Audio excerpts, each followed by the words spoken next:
Hello everyone, I hope you are doing very well. Welcome to this class. आज हम discuss कर रहे हैं डे 5 हमारे नीट 30 डेज क्रैश कोर्स का। I hope all of you are ready with your notebooks as well. If you are not ready please be ready within 1 or 2 minutes। ठीक है, तो आज हम डिस्कस करेंगे हमारा पी ब्लॉक। ये भी इम्पोर्टेंट है और यहाँ से क्वेश्चंस पूछे जाते हैं। जैसा कि मैं आपको सभी चैप्टर्स में एनालिसिस बताता हूँ, सभी सेशंस में, कि एग्ज़ाम एनालिसिस क्या है, तो इस सेशन में भी वही हम डिस्कस करेंगे, जिससे आपको उस टॉपिक की, उस चैप्टर की रिलेवेंसी पता लगे। तो पहले हम थ्योरीज डिस्कस करेंगे और उसके बाद हम डिस्कस करेंगे हमारे नीट के PYQs। The most important thing कि अगर आपको सेशन के बीच में कोई भी डाउट आता है तो आप उस टॉपिक को नोट कर लेना। सेशन के बाद में हम 10 मिनट पहले उस टॉपिक को डिस्कस कर लेंगे, उस डाउट को देख लेंगे। ठीक है, इसके अलावा अगर आपको डाउट उसी स्लाइड पे उसी टाइम पर है तो आप चैट बॉक्स में पुट कर दीजिए। मैं अगर पॉसिबल होगा तो उसी टाइम उस डाउट को क्लियर कर दूंगा। ठीक है एवरीवन। सो जो भी आपके डाउट्स हो उन्हें हैंडी रखिए, सेशन के बाद हम उन्हें डिस्कस करेंगे सेशन के एंड में 10 मिनट में। तो आज की क्लास में हम डिस्कस करने जा रहे हैं पी ब्लॉक एलिमेंट्स, जिसमें हम डिस्कस करेंगे ग्रुप 13 एंड 14 एलिमेंट्स। तो आप सभी जानते हैं, क्विकली मुझे बताइए कितने ग्रुप्स होते हैं पी ब्लॉक में। सभी रेडी रहिए, चैट बॉक्स में भी रेडी रहिए, और जो भी डाउट्स हों, जो भी टॉपिक समझ में आए वो आप पूछ सकते हैं। मोस्टली डाउट्स को हम देखेंगे चैप्टर के सेशन के एंड में, लास्ट 10 मिनट्स में। जो डाउट्स आप चैट बॉक्स में पुट करते रहेंगे, जो उसी टाइम अगर पॉसिबल होगा क्लियर करना तो उसी टाइम मैं क्लियर कर दिया करूँगा। ओके, एंड पूरे सेशन में आपको एक्टिव रहना है। हम सभी कॉन्सेप्ट्स को अच्छे से कवर करेंगे, क्वेश्चंस को भी देखेंगे। इंपॉर्टेंट टॉपिक जो हम देखेंगे वहाँ पर जहाँ मैं इंपॉर्टेंट लिखूँ वो टॉपिक स्पेशल होंगे, उनको आपको विशेष रूप से, स्पेशल रूप से ध्यान देना है स्पेसिफिकली। तो चलिए स्टार्ट करते हैं आज की क्लास। आई होप अभी सब रेडी हो चुके होंगे। तो हम जो डिस्कस करने जा रहे हैं वो है P block elements group 13 and 14 आज हम डिस्कस करेंगे। एग्जैक्टली जो हमारा पी ब्लॉक होता है उसमें टोटल 6 ग्रुप्स होते हैं। कितने ग्रुप्स? 6 ग्रुप्स। कहाँ से कहाँ? Group 13, group 14, group 15, group 16, group 17 and group 18। ठीक है, तो आज की क्लास में हम डिस्कस करेंगे 13, 14। नेक्स्ट डे टुमारो हम डिस्कस करेंगे 15, 16 एंड आफ्टर नेक्स्ट डे हम डिस्कस करेंगे 17, 18, मतलब डे आफ्टर टुमारो। ठीक है, तो चलिए 13 एंड 14 कौन कौन सी फैमिली है ये बताइए। 6 ग्रुप्स में 13 में होता है बोरोन, बोरोन फैमिली। 14 में कार्बन फैमिली। 15 में नाइट्रोजन फैमिली। 16 में ऑक्सीजन फैमिली। 17 में हेलोजन्स होते हैं, या मैं फ्लोरीन लिख देता हूँ, चलो हेलोजन का वैसे जनरल सिंबल X से करते हैं। और 18 में आपके noble gases, inert gases, not reactive gases. Very good, very good everyone. तो चलिए स्टार्ट करते हैं। सबसे पहले देख लेते हैं disclaimer. The images, text and other materials used in our presentations are for educational purposes only. We respect the intellectual property rights of the original creators and owners. If you are the owner and have any concerns or issues, please contact us at sathi@iitk.ac.in and we shall remove the same. Thank you. So let's begin with the class. सबसे पहले देख लेते हैं exam analysis, क्योंकि कोई भी अगर हम क्रैश कोर्स डिस्कस कर रहे हैं तो उसमें हमें पता रहना चाहिए कि उस एग्जाम में वो क्वेश्चन या उस टॉपिक से क्वेश्चंस कितने पूछे गए हैं। एटलीस्ट 5 इयर्स का तो पता रहना चाहिए। तो नंबर ऑफ क्वेश्चंस आप देख सकते हैं 2018 से 2024 अप्रोक्स 11 क्वेश्चन पूछे गए हैं, जिनकी वेटेज अराउंड 3.3% है। मतलब आप ये कह सकते हैं कि कम से कम एक क्वेश्चन तो हर बार नीट में आया ही आया है। जो हमने कल डिस्कस किया था chemical bonding and molecular structure, वहां पर 2 क्वेश्चन हर बार नीट में आ ही आए हैं, राइट। आते ही आते हैं, तो उनका हमें ध्यान रखना है। तो आप देखेंगे जैसे कि 2023 में ग्रुप 13 एलिमेंट्स, ग्रुप 14 एलिमेंट से क्वेश्चन आया हुआ है, जो आज हम थ्योरी डिस्कस करेंगे। वहां से कहाँ से आया हुआ है? Oxidation state, stability of group 13 elements, borazine जो कि इनऑर्गेनिक बेंजीन होती है, यूजेस ऑफ कार्बन कंपाउंड्स। इन टॉपिक से, इन कॉन्सेप्ट्स का यूज करते हुए क्वेश्चंस आए हैं अप्रोक्स 2, और इजी से एवरेज की तरफ उनका लेवल था। 2022 में बोरोन फैमिली से क्वेश्चन आया, structure of diborane, allotropes of carbon. 2 questions वहां पे हमने देखे थे और वो भी एवरेज थे। 2021 में जो आए हैं वो ग्रुप 14 एलिमेंट से आया, कार्बन फैमिली से केमिकल प्रॉपर्टी कॉन्सेप्ट यूज किया गया, एक क्वेश्चन आया, एवरेज था। 2020 में ग्रुप 13 14 दोनों से आए, oxide and allotropes of carbon, zeolites, properties of oxides of carbon, structure and फॉर्मूले, 2 क्वेश्चन आए, एवरेज थे। 2019 में group 14 elements carbon family, allotropes of carbon, group 13 elements boron family से क्वेश्चन आया। कहाँ से टॉपिक जो यूज हुआ वो है केमिकल रिएक्टिविटी, कॉम्प्लेक्स स्टेबिलिटी, फुलरीन्स आप सभी जानते हो, inert pair effect, chemical reactivity of silicon. यहाँ से क्वेश्चन आए 2, एवरेज थे वो भी। 2098 में क्वेश्चन आया ग्रुप 13 एलिमेंट से, कहाँ से, एटॉमिक रेडियाई के ऑर्डर से, डिस्कस करेंगे हम। हाँ, वो जो भी पॉसिबिलिटी होगी मैं उसके बारे में बता दूंगा आपको, पॉसिबल हो जाएगा अगर हो पाएगा तो, ठीक है। Atomic radii order, compound stability, chemical reactivity, 2 question यहाँ से आए हैं, वो भी इजी थे एकदम। तो चलिए इस एनालिसिस को देखने के बाद एग्जाम की अब हम एक बार टॉपिक स्टार्ट करते हैं। सबसे पहले देखते हैं इंट्रोडक्शन ग्रुप 13 एंड 14 का। जैसा कि मैंने आपको बताया हमारी कुछ पीरियडिक टेबल, जो मॉडर्न पीरियडिक टेबल है वो कुछ इस तरीके से है, ठीक है। और यहाँ पर नीचे की तरफ भी 2 रोज प्रेजेंट होते हैं, ठीक है, 2 पीरियड्स प्रेजेंट होते हैं। ये देख, यहाँ पर जो हमारे ग्रुप 1 और 2 होते हैं, यहाँ ग्रुप 3 से लेके 12 तक यहाँ पर होते हैं, ग्रुप 13 यहाँ पर होता है, 14 देन 15 देन 16 देन 17 और 18। यहाँ ग्रुप 3 में यहाँ पर आने के बाद एक आती है 4F सीरीज, लेंथेनॉइड्स बोल देते हैं, आफ्टर लेंथेनॉइड। और यहाँ पर 5F सीरीज होती है जो आफ्टर एक्टिनियम होता है, जिन्हें हम एक्टिनॉइड्स बोल देते हैं।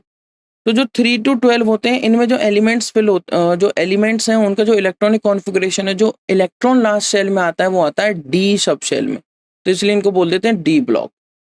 यहाँ पर आता है एस सब शेल में, इसलिए इनको बोल देते हैं एस ब्लॉक एलिमेंट्स। और 13 से लेके 18 जो हमारा आज का फोकस है वहां पर आता है P block, P subshell में, तो इनको बोल देते हैं हम पी ब्लॉक एलिमेंट्स।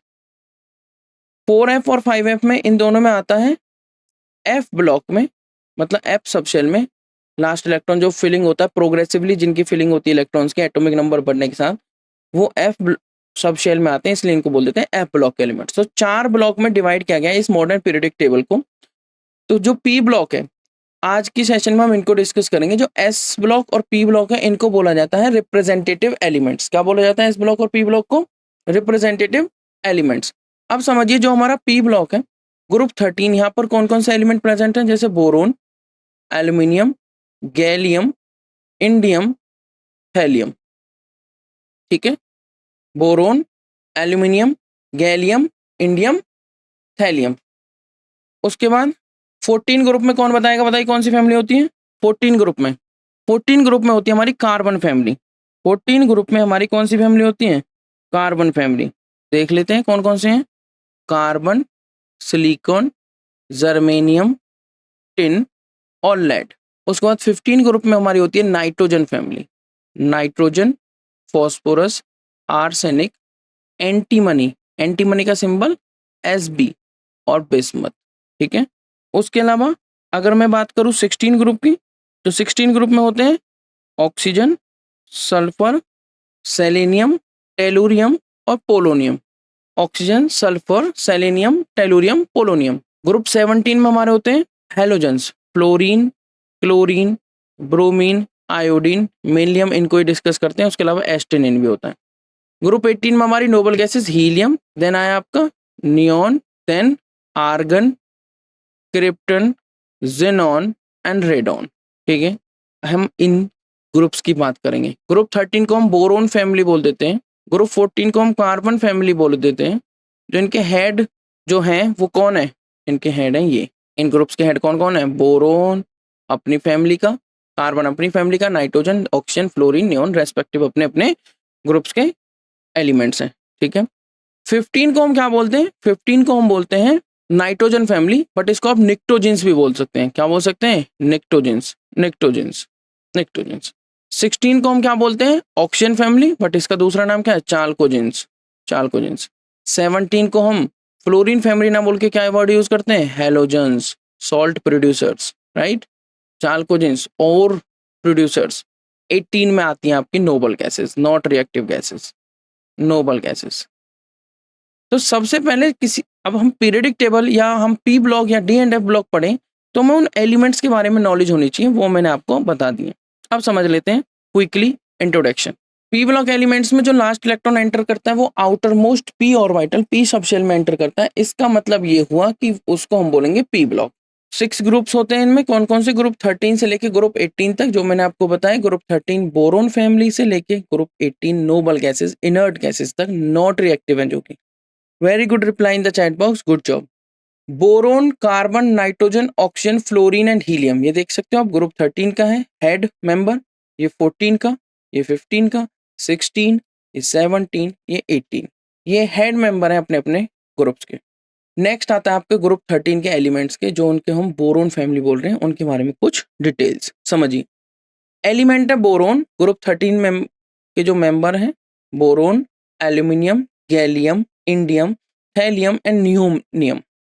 नियोनियम हम जनरली नहीं पढ़ते हैं। Boron symbol and atomic number यहाँ पे गिवन है। बोरोन जिसका सिंबल है capital B, 5 atomic number. Aluminium Al, atomic number 13, ये थोड़ा सा इंपॉर्टेंट है, इसको नोट कर लेना। Gallium Ga symbol 31 atomic number. Indium In symbol 49 atomic number. Then thallium का सिंबल Tl 81 एटॉमिक नंबर और नियोनियम का NH113 113 एटॉमिक नंबर। अगर आप इलेक्ट्रॉनिक कॉन्फ़िगरेशन लिखोगे तो ये आपको पता ही है, जो इनर कोर के इलेक्ट्रॉन्स होते हैं, जैसे ही नोबल गैस आती है तो फिर हम उसके बाद से लिखना शुरू करते हैं।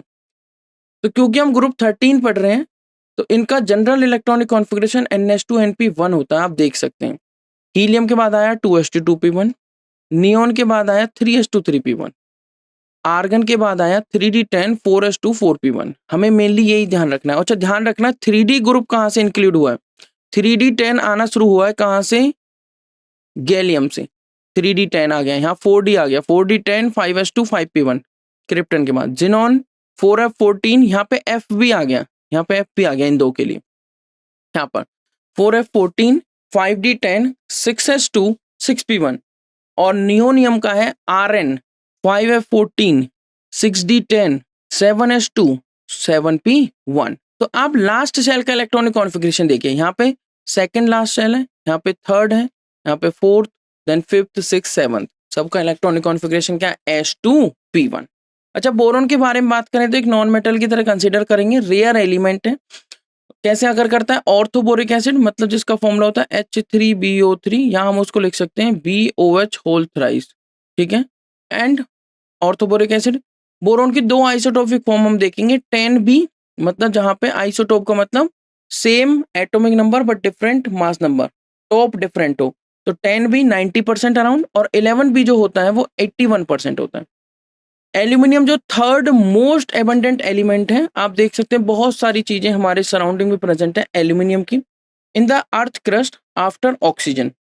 और ये अकर करता है मेनली बॉक्साइट ओर है इसकी, ये ओर है, जो बॉक्साइट है ओर का मतलब जिससे मिनरल उस एलिमेंट को निकालना इकोनॉमिकली इजी हो, ये भी हमारी क्या है? ओर है। Al2O3.2H2O बॉक्साइट ओर का formula. And cryolite. Gallium less abundant है नेचर में, low melting point boiling point होता है इसका। इंडियम भी लेस एबंडेंट है नेचर में, बहुत कम मात्रा में अवेलेबल है। थैलियम ये भी बहुत कम मात्रा में अवेलेबल है। और नियोनियम तो रेडियो एक्टिव है, सिंथेटिकली प्रिपेयर किया जाता है, इसलिए जनरली हम इसको नहीं पढ़ते हैं। ये सिंथेटिकली प्रिपेयर किया जाता है, रेडियो एक्टिविटी इसके अंदर है। ये हमारा ग्रुप 13 एलिमेंट्स का एक छोटा सा ओवरव्यू था। एलिमेंट्स, उनका सिंबल, एटॉमिक नंबर क्या हो सकता है, इलेक्ट्रॉनिक कॉन्फ़िगरेशन क्या हो सकता है, और कुछ रिमार्क्स उनके बारे में, वो एलिमेंट क्या है, कैसे मिलता है नेचर में, उसकी क्या परसेंटेज है, किस फॉर्म में मिल रहा है, एटसेट्रा। आई होप ये सारी बातें सभी को क्लियर होंगी। मैं फिर से कह देता हूँ, कोई भी डाउट आता है अपने डाउट्स को हैंडी रखिए, चैट बॉक्स में भी रिप्लाई करके पूछ सकते हैं। सभी एक्टिव है यहाँ पर, I can see the chat box, very good. और उसके अलावा आप सभी को एक्टिव रहना है अपनी नोटबुक्स के साथ भी। अगर कोई भी इंपॉर्टेंट पॉइंट लगे नोट डाउन कर लीजिए इमीडिएटली। अब हम कुछ ट्रेंड्स देख लेते हैं ग्रुप 13 एलिमेंट्स में। सबसे पहले ही हमारी प्रॉपर्टी आती है एटॉमिक रेडियाई।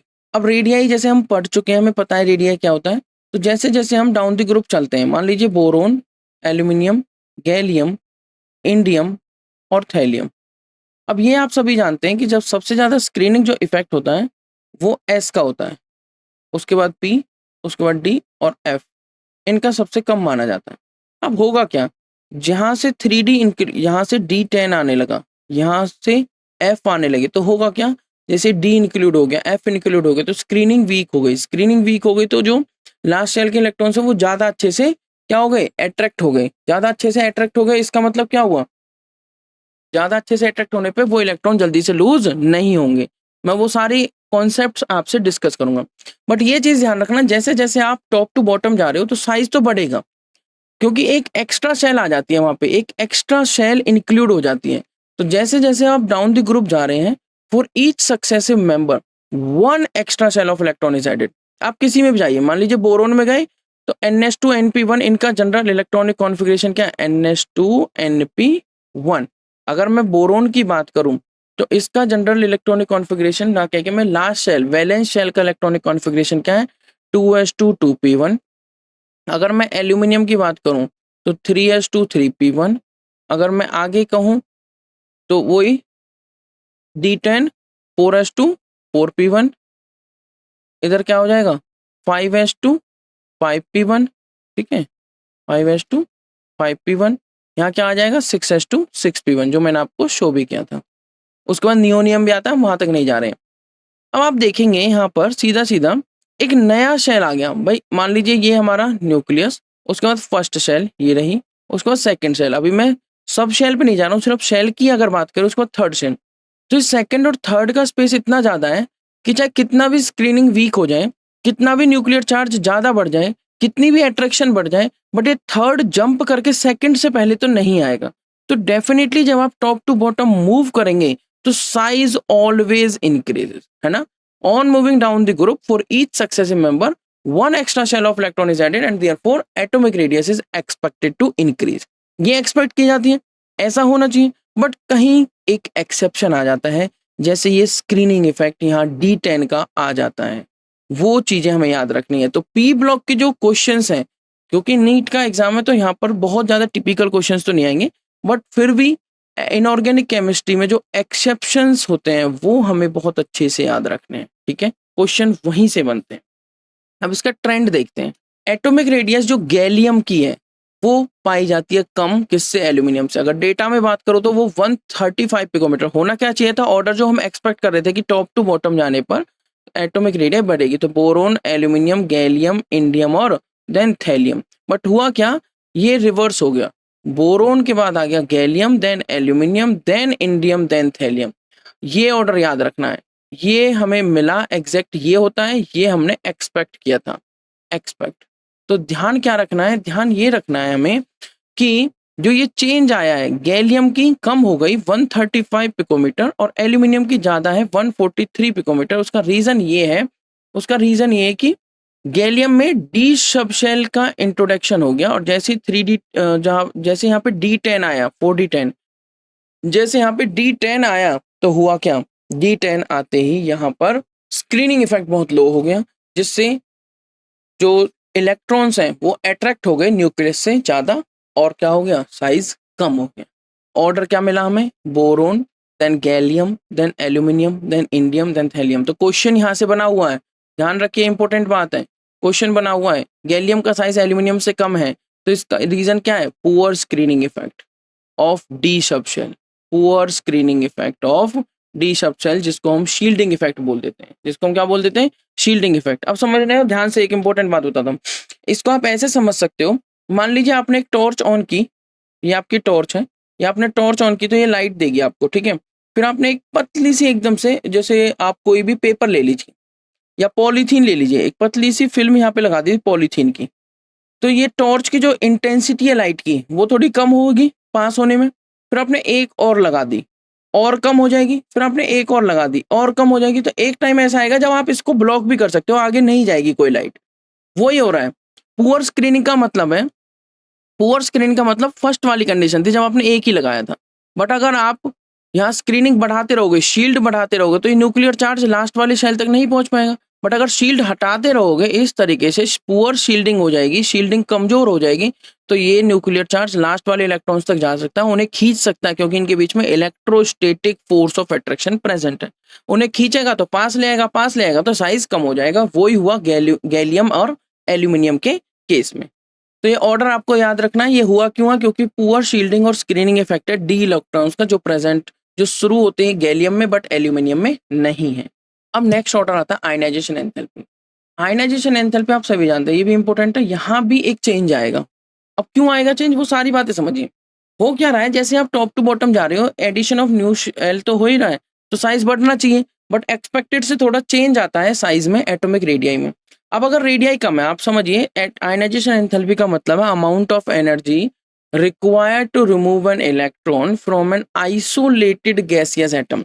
अब कोई एटम है, मान लीजिए ये न्यूक्लियस है और ये उसका इलेक्ट्रॉन है, और दूसरा है ये न्यूक्लियस है वहीं पर और ये उसका इलेक्ट्रॉन है। आप मुझे बताइए, यहाँ पर इतनी दूर है इलेक्ट्रॉन, यहाँ पर इतनी दूर है, कौन सा इलेक्ट्रॉन निकालना इजी है, ए या बी? इलेक्ट्रॉन कौन से एलिमेंट से निकालना इजी है, ए से या बी से? इजीली यहाँ पे विजिबल है, इलेक्ट्रॉन ए से निकालना इजी है या बी से? क्योंकि यहाँ पर ये जो लेंथ है ये ज्यादा है, लेंथ ज्यादा है, इसका मतलब अट्रैक्शन वीक हो गया, अट्रैक्शन वीक हो गया तो होल्ड वीक हो गया, होल्ड वीक हो गया तो इसका मतलब इलेक्ट्रॉन को निकालने के लिए हमें थोड़ी सी एनर्जी देनी है, इलेक्ट्रॉन बाहर आ जाएगा। यही होगा, वेरी गुड, सभी का आंसर ये आ रहा है। तो ए के लिए जो आयनाइजेशन एंथैल्पी होगी, जो अमाउंट ऑफ एनर्जी हमें प्रोवाइड करना है, वो बहुत कम होगा, बी से कम होगा। बी के लिए एनर्जी रिक्वायरमेंट ज्यादा होगी, एनर्जी हाई एनर्जी की रिक्वायरमेंट होगी, क्योंकि अट्रैक्शन ज्यादा है, मोर अट्रैक्शन। क्या लिखूंगा? मोर अट्रैक्शन, तो मोर होल्ड हो गया, यहाँ पे ज्यादा अच्छे से होल्ड कर रखा है, electrostatic force of attraction strong होगा क्योंकि डिस्टेंस कम है। तो आयनाइजेशन एंथैल्पी का ट्रेंड भी देख लेते हैं। आयनाइजेशन एंथैल्पी कुछ इस ट्रेंड को फॉलो करेगी। बोरोन सबसे छोटा है साइज में, है ना? आयनाइजेशन एंथैल्पी ये होना चाहिए, अगर मैं एक जनरल ऑर्डर बोलूं तो टॉप टू बॉटम जाने पर boron to aluminium to gallium to आगे क्या आता है, इंडियम, देन थैलियम। इधर जाने पर एक्सपेक्टेड ये होना चाहिए, अगर हम जनरल ऑर्डर की बात करें कि साइज बढ़ता है, साइज बढ़ता है तो आयनाइजेशन एंथैल्पी सबसे कम इसकी होनी चाहिए। मतलब आयनाइजेशन एंथैल्पी कुछ इस तरीके से होना चाहिए, यहाँ सबसे ज्यादा और यहाँ सबसे कम, ऐसा होना चाहिए था। बट एग्जैक्टली क्या मिलता है, बोरोन की सबसे ज्यादा, बिल्कुल ठीक है, फिर हमें गैलियम की मिल गई, फिर गैलियम की ज्यादा हो गई क्योंकि इसके इलेक्ट्रॉन और पास आ गए स्क्रीनिंग इफेक्ट की वजह से। फिर आ जाता है थैलियम, यहाँ पर तो एफ भी इंक्लूड हो जाता है ना थैलियम में। थैलियम से कम एल्यूमिनियम और सबसे कम है इंडियम की। सबसे कम किसकी है? इंडियम की। ध्यान देना, ये ट्रेंड पे ध्यान देना जरा, एटॉमिक रेडिया का ट्रेंड भी देखना। बोरोन से ज्यादा एटॉमिक रेडिया गैलियम की, गैलियम से ज्यादा एटॉमिक रेडिया एल्यूमिनियम की, एल्यूमिनियम से ज्यादा इंडियम की, बट इंडियम की ज्यादा है थैलियम से। ध्यान देना, इंडियम की एटॉमिक रेडिया ज्यादा है किससे? थैलियम से। ये ऑर्डर ध्यान देना, क्योंकि इंडियम और थैलियम में देखो, बोरोन से जब हम एल्यूमिनियम गए कोई दिक्कत नहीं आई, बट जब एल्यूमिनियम से गैलियम गए तो यहाँ पे डी का इंट्रोडक्शन हो गया, सिर्फ डी का। बट जब हम गैलियम से इंडियम गए तो यहाँ भी डी रहा, और जब हम इंडियम से थैलियम गए तो यहाँ एफ का भी इंट्रोडक्शन हो गया। किसका इंट्रोडक्शन? एफ का। जिस वजह से स्क्रीनिंग जितनी पुअर होती जाएगी, इलेक्ट्रॉन्स बढ़ रहे हैं, पॉजिटिव चार्ज बढ़ रहे हैं, बट स्क्रीनिंग पुअर होती जा रही है। अगर स्क्रीनिंग पुअर होती जाती है, शील्डिंग पुअर होती जाती है, तो जो इलेक्ट्रॉन्स बढ़ने की वजह से, एटॉमिक नंबर बढ़ने की वजह से जो नंबर ऑफ प्रोटॉन्स इंक्रीज हो रहे हैं, उस वजह से क्या होगा, जो होल्ड है लास्ट शेल के इलेक्ट्रॉन्स पे वो इंक्रीज हो जाएगा, उनको और अच्छे से पुल करेंगे और अंदर पुल करेंगे, जिस वजह से साइज क्या हो जाएगा, डिक्रीज हो जाएगा। तो साइज को आपको ध्यान रखना है। साइज समझिए, बोरोन के बाद गैलियम, गैलियम के बाद एल्यूमिनियम, एल्यूमिनियम के बाद आएगा थैलियम, और सबसे ज्यादा जो साइज हो जाएगा वो किसका हो जाएगा? इंडियम का। साइज सबसे ज्यादा किसका है? इंडियम का। Due to poor screening effect, thallium का size, due to poor screening effect, thallium का साइज इंडियम से कम हो जाता है। क्वेश्चन यहां से बन जाता है, बार बार ध्यान दीजिए इन बातों पे, ठीक है? जो इरेगुलरिटी है, वो किसकी वजह से? यहाँ पे एक ही वर्ड बार बार आएगा आपके सामने, poor shielding effect, poor screening effect. इन चीजों को ध्यान रखना, किसकी वजह से? डी एंड एफ इलेक्ट्रॉन की वजह से। तो वही ट्रेंड आप देख सकते हैं आयनाइजेशन एंथैल्पी में। बोरोन का साइज सबसे कम है तो इसकी आयनाइजेशन एंथैल्पी सबसे ज्यादा। बोरोन के बाद साइज है गैलियम का, तो उसके बाद आयनाइजेशन एंथैल्पी इसकी आ गई। उसके बाद आ जाता है थैलियम यहाँ पर, तो थैलियम की आयनाइजेशन एंथैल्पी, उससे ज़्यादा, क्योंकि इसके इलेक्ट्रॉन्स पर इसका होल्ड, इसके न्यूक्लियस का होल्ड और अच्छा होगा। उसके बाद आता है एल्यूमिनियम और सबसे नीचे आ जाता है इंडियम। मतलब सबसे ईज़िली जो इलेक्ट्रॉन रिमूव करना है वो हम कर सकते हैं इंडियम से। बहुत कम एनर्जी दी, इलेक्ट्रॉन बाहर आ गया, सबसे कम आयनाइजेशन एंथैल्पी इसकी होगी, या आप ये कह सकते हैं क्योंकि साइज में इंडियम सबसे पीछे चला गया। साइज में इंडियम लार्ज एटॉमिक रेडियाई आप इसे कहेंगे, लार्ज एटॉमिक रेडियाई। सबसे ज्यादा एटॉमिक रेडियाई किसकी है? इंडियम की है। आई होप आपको ये दोनों पॉइंट समझ में आ गए होंगे, आयनाइजेशन एंथैल्पी का और एटॉमिक रेडियाई का। क्विकली चैट बॉक्स में रिप्लाई करके बता सकते हैं। ये इरेगुलरिटी किस वजह से आ रही है? Due to the low screening effect of d and f electrons. किसमें? थैलियम में और गैलियम में। वो हम देख चुके हैं किसमें, कहाँ डी इंक्लूड हो रहा है और कहाँ एफ भी इंट्रोडक्शन हो चुका है। इलेक्ट्रॉनिक कॉन्फ़िगरेशन में आपको पहले ही बता चुका हूँ। नेक्स्ट हम देखते हैं इलेक्ट्रोनेगेटिविटी। इलेक्ट्रोनेगेटिविटी क्या होती है? लेफ्ट टू राइट जाने पर जनरली इंक्रीज होती है और टॉप टू बॉटम जाने पर जनरली डिक्रीज होती है। इलेक्ट्रोनेगेटिविटी का मतलब है ये क्या है? एक टेंडेंसी है। जैसे शेयर्ड पेयर ऑफ इलेक्ट्रॉन्स आए और मान लीजिए दो एटम्स हैं और मैं कह रहा हूँ बी की इलेक्ट्रोनेगेटिविटी ए से ज्यादा है, तो इलेक्ट्रोनेगेटिविटी का मतलब है इलेक्ट्रॉन्स को अपनी तरफ अट्रैक्ट करने की पावर।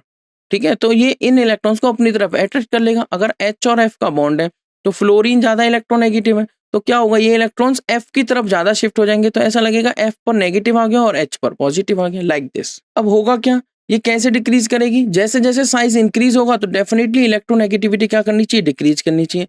तो it decreases from boron to aluminium, but फिर उसके बाद इंक्रीज करने लगती है। फिर से वही रीजन आ गया, बातें कहीं नहीं जा रही हैं घुमा फिरा के, पुअर स्क्रीनिंग इफेक्ट। ये जो डिस्क्रिपेंसी आ रही है, ये जो डिस्क्रिपेंसीज आ रही हैं, ये जो ट्रेंड में इरेगुलरिटी आ रही है, वो किस वजह से आ रही है? क्योंकि एटॉमिक साइज डिफरेंट हो गया। एटॉमिक साइज में इरेगुलरिटी है, इफेक्टिव न्यूक्लियर चार्ज में इरेगुलरिटी है, क्योंकि वहां पर पुअर स्क्रीनिंग इफेक्ट है। तो ये जो डिक्रीज हो रहा है फ्रॉम बोरोन टू एल्यूमिनियम, तो डिक्रीज होगी इलेक्ट्रोनेगेटिविटी जो होना चाहिए, बट उसके बाद ये इंक्रीज होगी। ये ट्रेंड आया है। ये जो डिस्क्रिपेंसीज आई हैं, ये atomic size of the elements की वजह से आई हैं। तो क्या हो जाएगा इलेक्ट्रोनेगेटिविटी का ऑर्डर? ध्यान से नोट कर लीजिए, सारे ट्रेंड इंपॉर्टेंट है, मैं फिर बता देता हूँ। बोरोन की इलेक्ट्रोनेगेटिविटी सबसे ज्यादा यही होनी चाहिए। बोरोन टू एल्यूमिनियम, एल्यूमिनियम सबसे लास्ट में गया। अब पहले कौन आ गया? जिनमें डी और एफ इंक्लूड है। किस में इंक्लूड है? देखो टीएल में डी और एफ दोनों आ जाते हैं। ठीक है, तो बोरोन, उसके बाद टीएल थैलियम, उसके बाद indium, gallium, aluminium. Expected order क्या था? बोरोन की सबसे ज्यादा होनी चाहिए, फिर एल्यूमिनियम, फिर गैलियम, फिर इंडियम, फिर थैलियम। ये होना चाहिए था, बट एक्सपेक्टेड ना मिलके हमें क्या मिला? हमें ये मिला। Reason? Poor screening effect. Atomic radii और आयनाइजेशन एंथैल्पी का जो ट्रेंड देखा, उसके बेस पर जो इलेक्ट्रोनेगेटिविटी का जो ट्रेंड बना है वो आप नोट डाउन करिए। बोरोन की इलेक्ट्रोनेगेटिविटी सबसे ज्यादा, उससे कम होगी थैलियम की, उससे कम होगी इंडियम की, उससे कम होगी गैलियम की, और सबसे कम इलेक्ट्रोनेगेटिविटी होगी एल्यूमिनियम की। अब आते हैं फिजिकल प्रॉपर्टीज पे। फिजिकल प्रॉपर्टीज में आप देख सकते हैं जैसे जैसे साइज बढ़ता है, आपको पता है बॉइलिंग पॉइंट बढ़ेगा, तो बॉइलिंग पॉइंट घटेगा। जैसे साइज बढ़ता है तो बॉइलिंग पॉइंट घटेगा, तो boiling point decreases down the group. जबकि डेंसिटी बढ़ती है, क्योंकि डेंसिटी का फॉर्मूला होता है मास बाय वॉल्यूम। तो क्योंकि नीचे जाने पर क्या हो रहा है? एक तरह से पुअर स्क्रीनिंग आ रही है, तो साइज तो कम हो जाएगा, आप देख सकते हैं ऑर्डर में, बट मास तो कंटिन्यूस इंक्रीज हो रहा है। इसका मतलब क्या हुआ? डेंसिटी तो बढ़ेगी डाउन द ग्रुप जाने पर बॉइलिंग पॉइंट डिक्रीज हो जाएगा। बॉइलिंग पॉइंट क्या हो जाएगा? Decrease. But melting point irregular trend show करता है डाउन ए ग्रुप। गैलियम का जो होता है अनयूजुअली लो मेल्टिंग पॉइंट होता है, around 303 kelvin, and could exist in liquid state during summer. Summers में तो ये हमें, समर्स में देखो हो सकता है ना 273 ऐड करते हैं हम, तो कितना ऐड किया होगा यहाँ पे? 30। 273 प्लस 30 कितना हो गया आपका? 303। तो 30 तो इजीली आ जाता है समर में टेम्परेचर, अब तो 40-50 तक भी जा रहा है। तो इसका मतलब ये हुआ जो गैलियम है वो समर्स में तो लिक्विड फॉर्म में भी मिल जाता है। वैसे सॉलिड फॉर्म में रहता है, बट समर्स में हमें किस फॉर्म में मिलता है? लिक्विड फॉर्म में। आई होप ये जो 4 ट्रेंड मैंने बताए हैं, atomic radii, ionisation enthalpy, electronegativity, ये 3 इंपॉर्टेंट है। फिजिकल प्रॉपर्टीज भी हमें याद रखनी है। इलेक्ट्रोनेगेटिविटी कुछ भी नहीं है। इलेक्ट्रोनेगेटिविटी में क्या याद रखना है? टॉप टू बॉटम जाने पर आपका जो इलेक्ट्रॉन को अपनी तरफ पुल करने की टेंडेंसी है वो डिक्रीज होनी चाहिए। तो सबसे ज्यादा तो बोरोन की हो गई, फिर आना चाहिए था एल्यूमिनियम, बट ऐसा नहीं हुआ, क्योंकि जो थैलियम है और जो गैलियम है और जो इंडियम है, इनमें आप देखेंगे जो थैलियम है उसमें और जो हमारा क्या है इंडियम है, इनमें क्या हुआ? थैलियम और इंडियम में ज्यादा साइज किसका है? थैलियम और इंडियम में आप देखेंगे इंडियम का जो साइज है वो ज्यादा है और थैलियम का साइज क्या है, कम है। इंडियम का साइज ज्यादा है और थैलियम का साइज कम है। जैसे गैलियम और एल्यूमिनियम में गैलियम का साइज कम है बट होना किसका चाहिए था, कम, एल्यूमिनियम का, और एल्यूमिनियम का साइज ज्यादा है। तो जिसका ज्यादा साइज मतलब उसकी इलेक्ट्रोनेगेटिविटी तो कम हो गई, जिसका ज्यादा साइज उसकी इलेक्ट्रोनेगेटिविटी क्या हो गई, कम। तो सबसे पीछे चला गया एल्यूमिनियम, ये देखिए एल्यूमिनियम के बाद यहाँ आ गया गैलियम। अब इंडियम और थैलियम में देखो आप, ज्यादा साइज किसका है, इंडियम का, तो इसका मतलब उसकी इलेक्ट्रोनेगेटिविटी कम होगी। और इंडियम और थैलियम में पहले कौन आ जाएगा, थैलियम। अब आप कहेंगे थैलियम इंडियम और गैलियम एल्यूमिनियम में थैलियम इंडियम पहले क्यों आए हैं, क्योंकि यहाँ पर डी और एफ वाला दोनों केस आ जाते हैं। जब आप इंडियम देखेंगे तो वहां पर डी और एफ, जब आप कौन को देखेंगे, थैलियम को, तो वहां पर कौन आ जाता है, डी और एफ दोनों का इंट्रोडक्शन हो जाता है। डी और एफ दोनों का इंट्रोडक्शन मैं आपको दिखा देता हूँ एक बार इलेक्ट्रॉनिक कॉन्फ़िगरेशन। यहाँ पर आप इलेक्ट्रॉनिक कॉन्फ़िगरेशन देखिए ध्यान से। जो हमारा इंडियम है 5s2 5p1 ओनली 4d है, और थैलियम में आते ही कौन आ जाता है आपका, 4f भी आ जाता है। कौन आ जाता है, 4f। तो ये हमारा इंट्रोडक्शन हुआ, ठीक है। आई होप आपको इलेक्ट्रोनेगेटिविटी भी क्लियर हो गई होगी, ठीक है। तो इस वजह से जो हमारा ऑर्डर बनता है वो क्या बनता है, बोरोन की इलेक्ट्रोनेगेटिविटी बताइए क्विकली। बोरोन की इलेक्ट्रोनेगेटिविटी सबसे ज्यादा, उसके बाद थैलियम, उसके बाद इंडियम, उसके बाद गैलियम और उसके बाद एल्यूमिनियम। आई होप आपको सारे ट्रेंड्स क्लियर हो गए होंगे। नेक्स्ट हम समझेंगे केमिकल प्रॉपर्टीज। एक क्वेश्चन है स्क्रीनिंग इफेक्ट, दोबारा स्क्रीनिंग इफेक्ट समझ लीजिए, बहुत बड़ा ही सिंपल है। स्क्रीनिंग इफेक्ट का मतलब है एक तरह से आप स्क्रीनिंग शील्डिंग प्रोवाइड कर रहे हो। मैं एक और एग्जांपल लेता हूँ। मान लीजिए यहाँ पर आपको कोई फ्रेंड ए है और यहाँ पर एक लेयर बनी हुई है आपके फ्रेंड्स की, यहाँ पे आपको कुछ फ्रेंड्स खड़े हुए हैं इस तरीके से, ठीक है। और आपको अपने फ्रेंड को टच करना है, आप वो बी, आपको अपने फ्रेंड को टच करना है। तो आप यहाँ तक जाएंगे जाएंगे जाएंगे और एक हाथ उसका लेके और टच कर लेंगे, कोई प्रॉब्लम नहीं। फिर क्या हुआ, एक और लेयर बन गई आपके फ्रेंड्स की, एक अनदर लेयर। अनदर लेयर बनने के बाद आपने थोड़ा सा कोशिश करके उसको टच कर लिया, फिर एक और लेयर बन गई। क्या हो रहा है, एक और लेयर बनने के बाद आपको टच करना मुश्किल हो गया। अब समझिए आपको रिप्लेस करते हैं, ए को रिप्लेस करते हैं न्यूक्लियस के साथ पॉजिटिव चार्ज, और बी हमारे लास्ट शेल के इलेक्ट्रॉन्स। अब आप मुझे बताइए जितनी ज्यादा ये स्क्रीनिंग हो रही है, अगर पहले एक ही जब लेयर थी, एक लेयर, ठीक है, तो इस लास्ट शेल के इलेक्ट्रॉन का होल्ड, लास्ट शेल के इलेक्ट्रॉन पर होल्ड इस न्यूक्लियस का अच्छा था, मतलब इनके बीच में जो अट्रैक्शन थी वो स्ट्रॉन्ग थी। समझ पा रहे हैं, अट्रैक्शन स्ट्रॉन्ग थी। जैसे ही एक लेयर और आ गई तो अट्रैक्शन थोड़ी क्या हो जाएगी, वीक हो जाएगी। जैसे ही एक लेयर और आ गई अट्रैक्शन और ज्यादा वीक हो जाएगी। अब इसको स्क्रीनिंग से कैसे समझेंगे, स्क्रीनिंग इफेक्ट जैसे जैसे बढ़ता है ये अट्रैक्शन वीक होती है। मैं क्या कहूंगा, स्क्रीनिंग इफेक्ट जैसे जैसे बढ़ता है ये अट्रैक्शन क्या होगी, वीक होगी। जैसे जैसे बढ़ता है अट्रैक्शन के इनवर्सली बोल दो इसे। तो अट्रैक्शन अगर इंक्रीज होगी तो स्क्रीनिंग इफेक्ट कम हो रहा है, और अट्रैक्शन अगर डिक्रीज होगी तो स्क्रीनिंग इफेक्ट बढ़ रहा है, इसका मतलब। अब होगा क्या, क्योंकि एस का स्क्रीनिंग इफेक्ट सबसे ज्यादा है, पी का उससे कम, डी का उससे कम, एफ का उससे कम। आप समझ सकते हो ना screening effect S P D F को कैसे समझेंगे। एक आपने बिल्कुल पतली सी फॉइल, पतली सी पॉलीथीन ली, ठीक है, उसके बाद आपने एक पेपर ले लिया। आप देख सकते हैं पेपर की भी क्वालिटी होती है। आपने फिर और थोड़ा मोटा वाला पेपर जो होता है, थिकनेस जिसकी ज्यादा होती है, उसके अलावा आपने फिर एल्यूमिनियम फॉइल ले ली। तो कहाँ स्क्रीनिंग ज्यादा हो रहा है, कहाँ से लाइट बिल्कुल पास नहीं हो सकती, उससे आप समझ सकते हो एसपीडीएफ।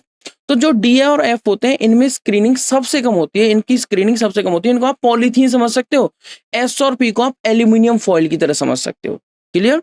तो उस तरीके से हो क्या रहा है, जैसे जैसे स्क्रीनिंग इफेक्ट बढ़ेगा अट्रैक्शन घटेगी। बट डी और एफ का स्क्रीनिंग इफेक्ट पुअर है। तो जैसे ही डी और एफ सब शेल इंट्रोड्यूस हो जाते हैं लास्ट शेल के पास, तो होगा क्या, जो न्यूक्लियस का चार्ज भी बढ़ रहा है, एटॉमिक नंबर बढ़ रहा है, न्यूक्लियस का चार्ज बढ़ रहा है, क्योंकि प्रोटॉन्स बढ़ रहे हैं, नंबर ऑफ प्रोटॉन्स। तो लास्ट शेल के इलेक्ट्रॉन्स पर अपना होल्ड और अच्छा कर लेते हैं, क्योंकि स्क्रीनिंग कम है, क्योंकि डी एंड एफ। उम्मीद तो ये कर रहे थे कि स्क्रीनिंग बढ़ेगी, जैसे एटॉमिक नंबर बढ़ा हम नीचे गए, बोरोन से एल्यूमिनियम, एल्यूमिनियम से गैलियम। तो मैं ये एक्सपेक्ट कर रहा था नंबर ऑफ इलेक्ट्रॉन या नंबर ऑफ प्रोटॉन दोनों ही बढ़ेंगे, बिल्कुल दोनों बढ़े भी।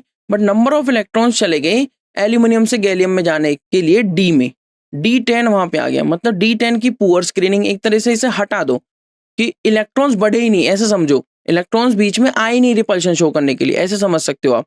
तो क्या हुआ, डायरेक्ट अट्रैक्शन बढ़ गया क्योंकि प्रोटॉन्स तो बढ़े हैं। आई होप यहाँ पे स्क्रीनिंग इफेक्ट आपको क्लियर हो गया होगा। फिर भी डाउट रह जाता है तो क्वेश्चंस के टाइम पे मैं और अच्छे से एक्सप्लेन कर दूंगा। चलिए अब आते हैं केमिकल प्रॉपर्टीज पे। केमिकल प्रॉपर्टीज में सबसे पहले देखेंगे ऑक्सीडेशन स्टेट का ट्रेंड इंपॉर्टेंट है, नोट डाउन करने हैं और ध्यान से समझना। देखिए जैसे जैसे मैंने आपको बताया स्क्रीनिंग इफेक्ट, खेल सारा किसका है? शील्डिंग का। खेल सारा किसका है? स्क्रीनिंग का। जैसे जैसे आप नीचे जा रहे हो स्क्रीनिंग वीकर होती जा रही है, स्क्रीनिंग इफेक्ट घटती जा रहा है, स्क्रीनिंग इफेक्ट कम होता जा रहा है। तो boron to aluminium, aluminium to gallium, gallium to indium, indium to thallium. एक बार इस स्क्रीनिंग को ध्यान से समझ लीजिए। जैसे हम नीचे जा रहे हैं तो स्क्रीनिंग इफेक्ट बढ़ रहा है क्योंकि यहाँ पे डी और एफ का इंट्रोडक्शन होता जा रहा है। स्क्रीनिंग इफेक्ट ज्यादा होता जा रहा है, ज्यादा नहीं सॉरी, स्क्रीनिंग इफेक्ट घट रहा है। Screening effect becomes less. उसका कारण क्या है? Due to d and f, जो डी और एफ का इंट्रोडक्शन हो जाता है। ठीक है, तो हम क्या सोच रहे हैं, स्क्रीनिंग इफेक्ट कम होता जा रहा है, डी और एफ का इंट्रोडक्शन होता जा रहा है। मतलब एक तरह से एटॉमिक साइज में भी आपने ट्रेंड देख लिया था, एटॉमिक रेडिया का ट्रेंड अनएक्सपेक्टेड था एकदम, वो हमने देख लिया। इलेक्ट्रोनेगेटिविटी का देख लिया, आयनाइजेशन एंथैल्पी का देख लिया। तो आप ऐसे समझिए कि जब हम नीचे जाते जाते हैं बोरोन से थैलियम की तरफ, बोरोन से थैलियम की तरफ जब हम जा रहे हैं तो स्क्रीनिंग इफेक्ट पुअर होता जा रहा है। स्क्रीनिंग इफेक्ट पुअर होने की वजह से जो लास्ट शेल के इलेक्ट्रॉन्स हैं वो अच्छे से अट्रैक्ट होते जा रहे हैं। किससे किससे अट्रैक्ट हो रहे हैं? न्यूक्लियस से। मतलब इफेक्टिव न्यूक्लियर चार्ज का अच्छा वहां पे इंपैक्ट जा रहा है। समझिएगा ध्यान से, होल्ड अच्छा होता जा रहा है। जिस वजह से क्या होगा, क्योंकि ये ग्रुप 13 का मेंबर है, इंपॉर्टेंट बात है, ध्यान से समझिएगा। NH2 NP1 इसका इलेक्ट्रॉनिक कॉन्फ़िगरेशन, कई सारे क्वेश्चंस बनते हैं यहाँ से, कई सारे यहाँ से क्वेश्चंस बनते हैं। NH2 NP1 इसका इलेक्ट्रॉनिक कॉन्फ़िगरेशन है और S फुलफिल है। होता क्या है, जैसे जैसे आप नीचे जाते जाते हैं तो ये NH2, चाहे वो 2s2 हो, 3s2 हो, 4s2 हो, 5s2 हो, वो बहुत अच्छे से अट्रैक्ट होने लगता है। किससे? बहुत अच्छे से अट्रैक्ट हो जाता है न्यूक्लियस से। तो नीचे जाते जाते ये कह देता है कि मैं अब बॉन्डिंग में पार्टिसिपेट नहीं करूंगा, मैं अब बॉन्डिंग में पार्टिसिपेट नहीं करना चाहता। तो क्या हुआ यहाँ पे, सिर्फ P1 अवेलेबल हो जाता है नीचे जाते जाते बॉन्डिंग के लिए। समझिए ध्यान से, अगर ये तीनों इलेक्ट्रॉन लूज हुए तो इसका मतलब +3 ऑक्सीडेशन स्टेट आई, और जब एक ही इलेक्ट्रॉन लूज होगा तो +1 ऑक्सीडेशन स्टेट आएगी। बस हो गया हमारा ट्रेंड। नीचे जाते जाते क्या होता है, +3 की स्टेबिलिटी डिक्रीज हो रही है, स्टेबिलिटी डिक्रीज हो रही है। क्वेश्चन बना है यहाँ से क्या ही, स्टेबिलिटी डिक्रीजेस। और ऊपर जाते जाते +3 की स्टेबिलिटी इंक्रीज होती है। नीचे जाते जाते +1 की स्टेबिलिटी क्या हो रही है, स्टेबिलिटी इंक्रीज हो रही है। नीचे जाते जाते +1 की स्टेबिलिटी इंक्रीज हो रही है। उसका रीजन क्या है? उसका रीजन है पुअर स्क्रीनिंग इफेक्ट। मैं फिर एक बार रिपीट कर देता हूँ, इंपॉर्टेंट पॉइंट है।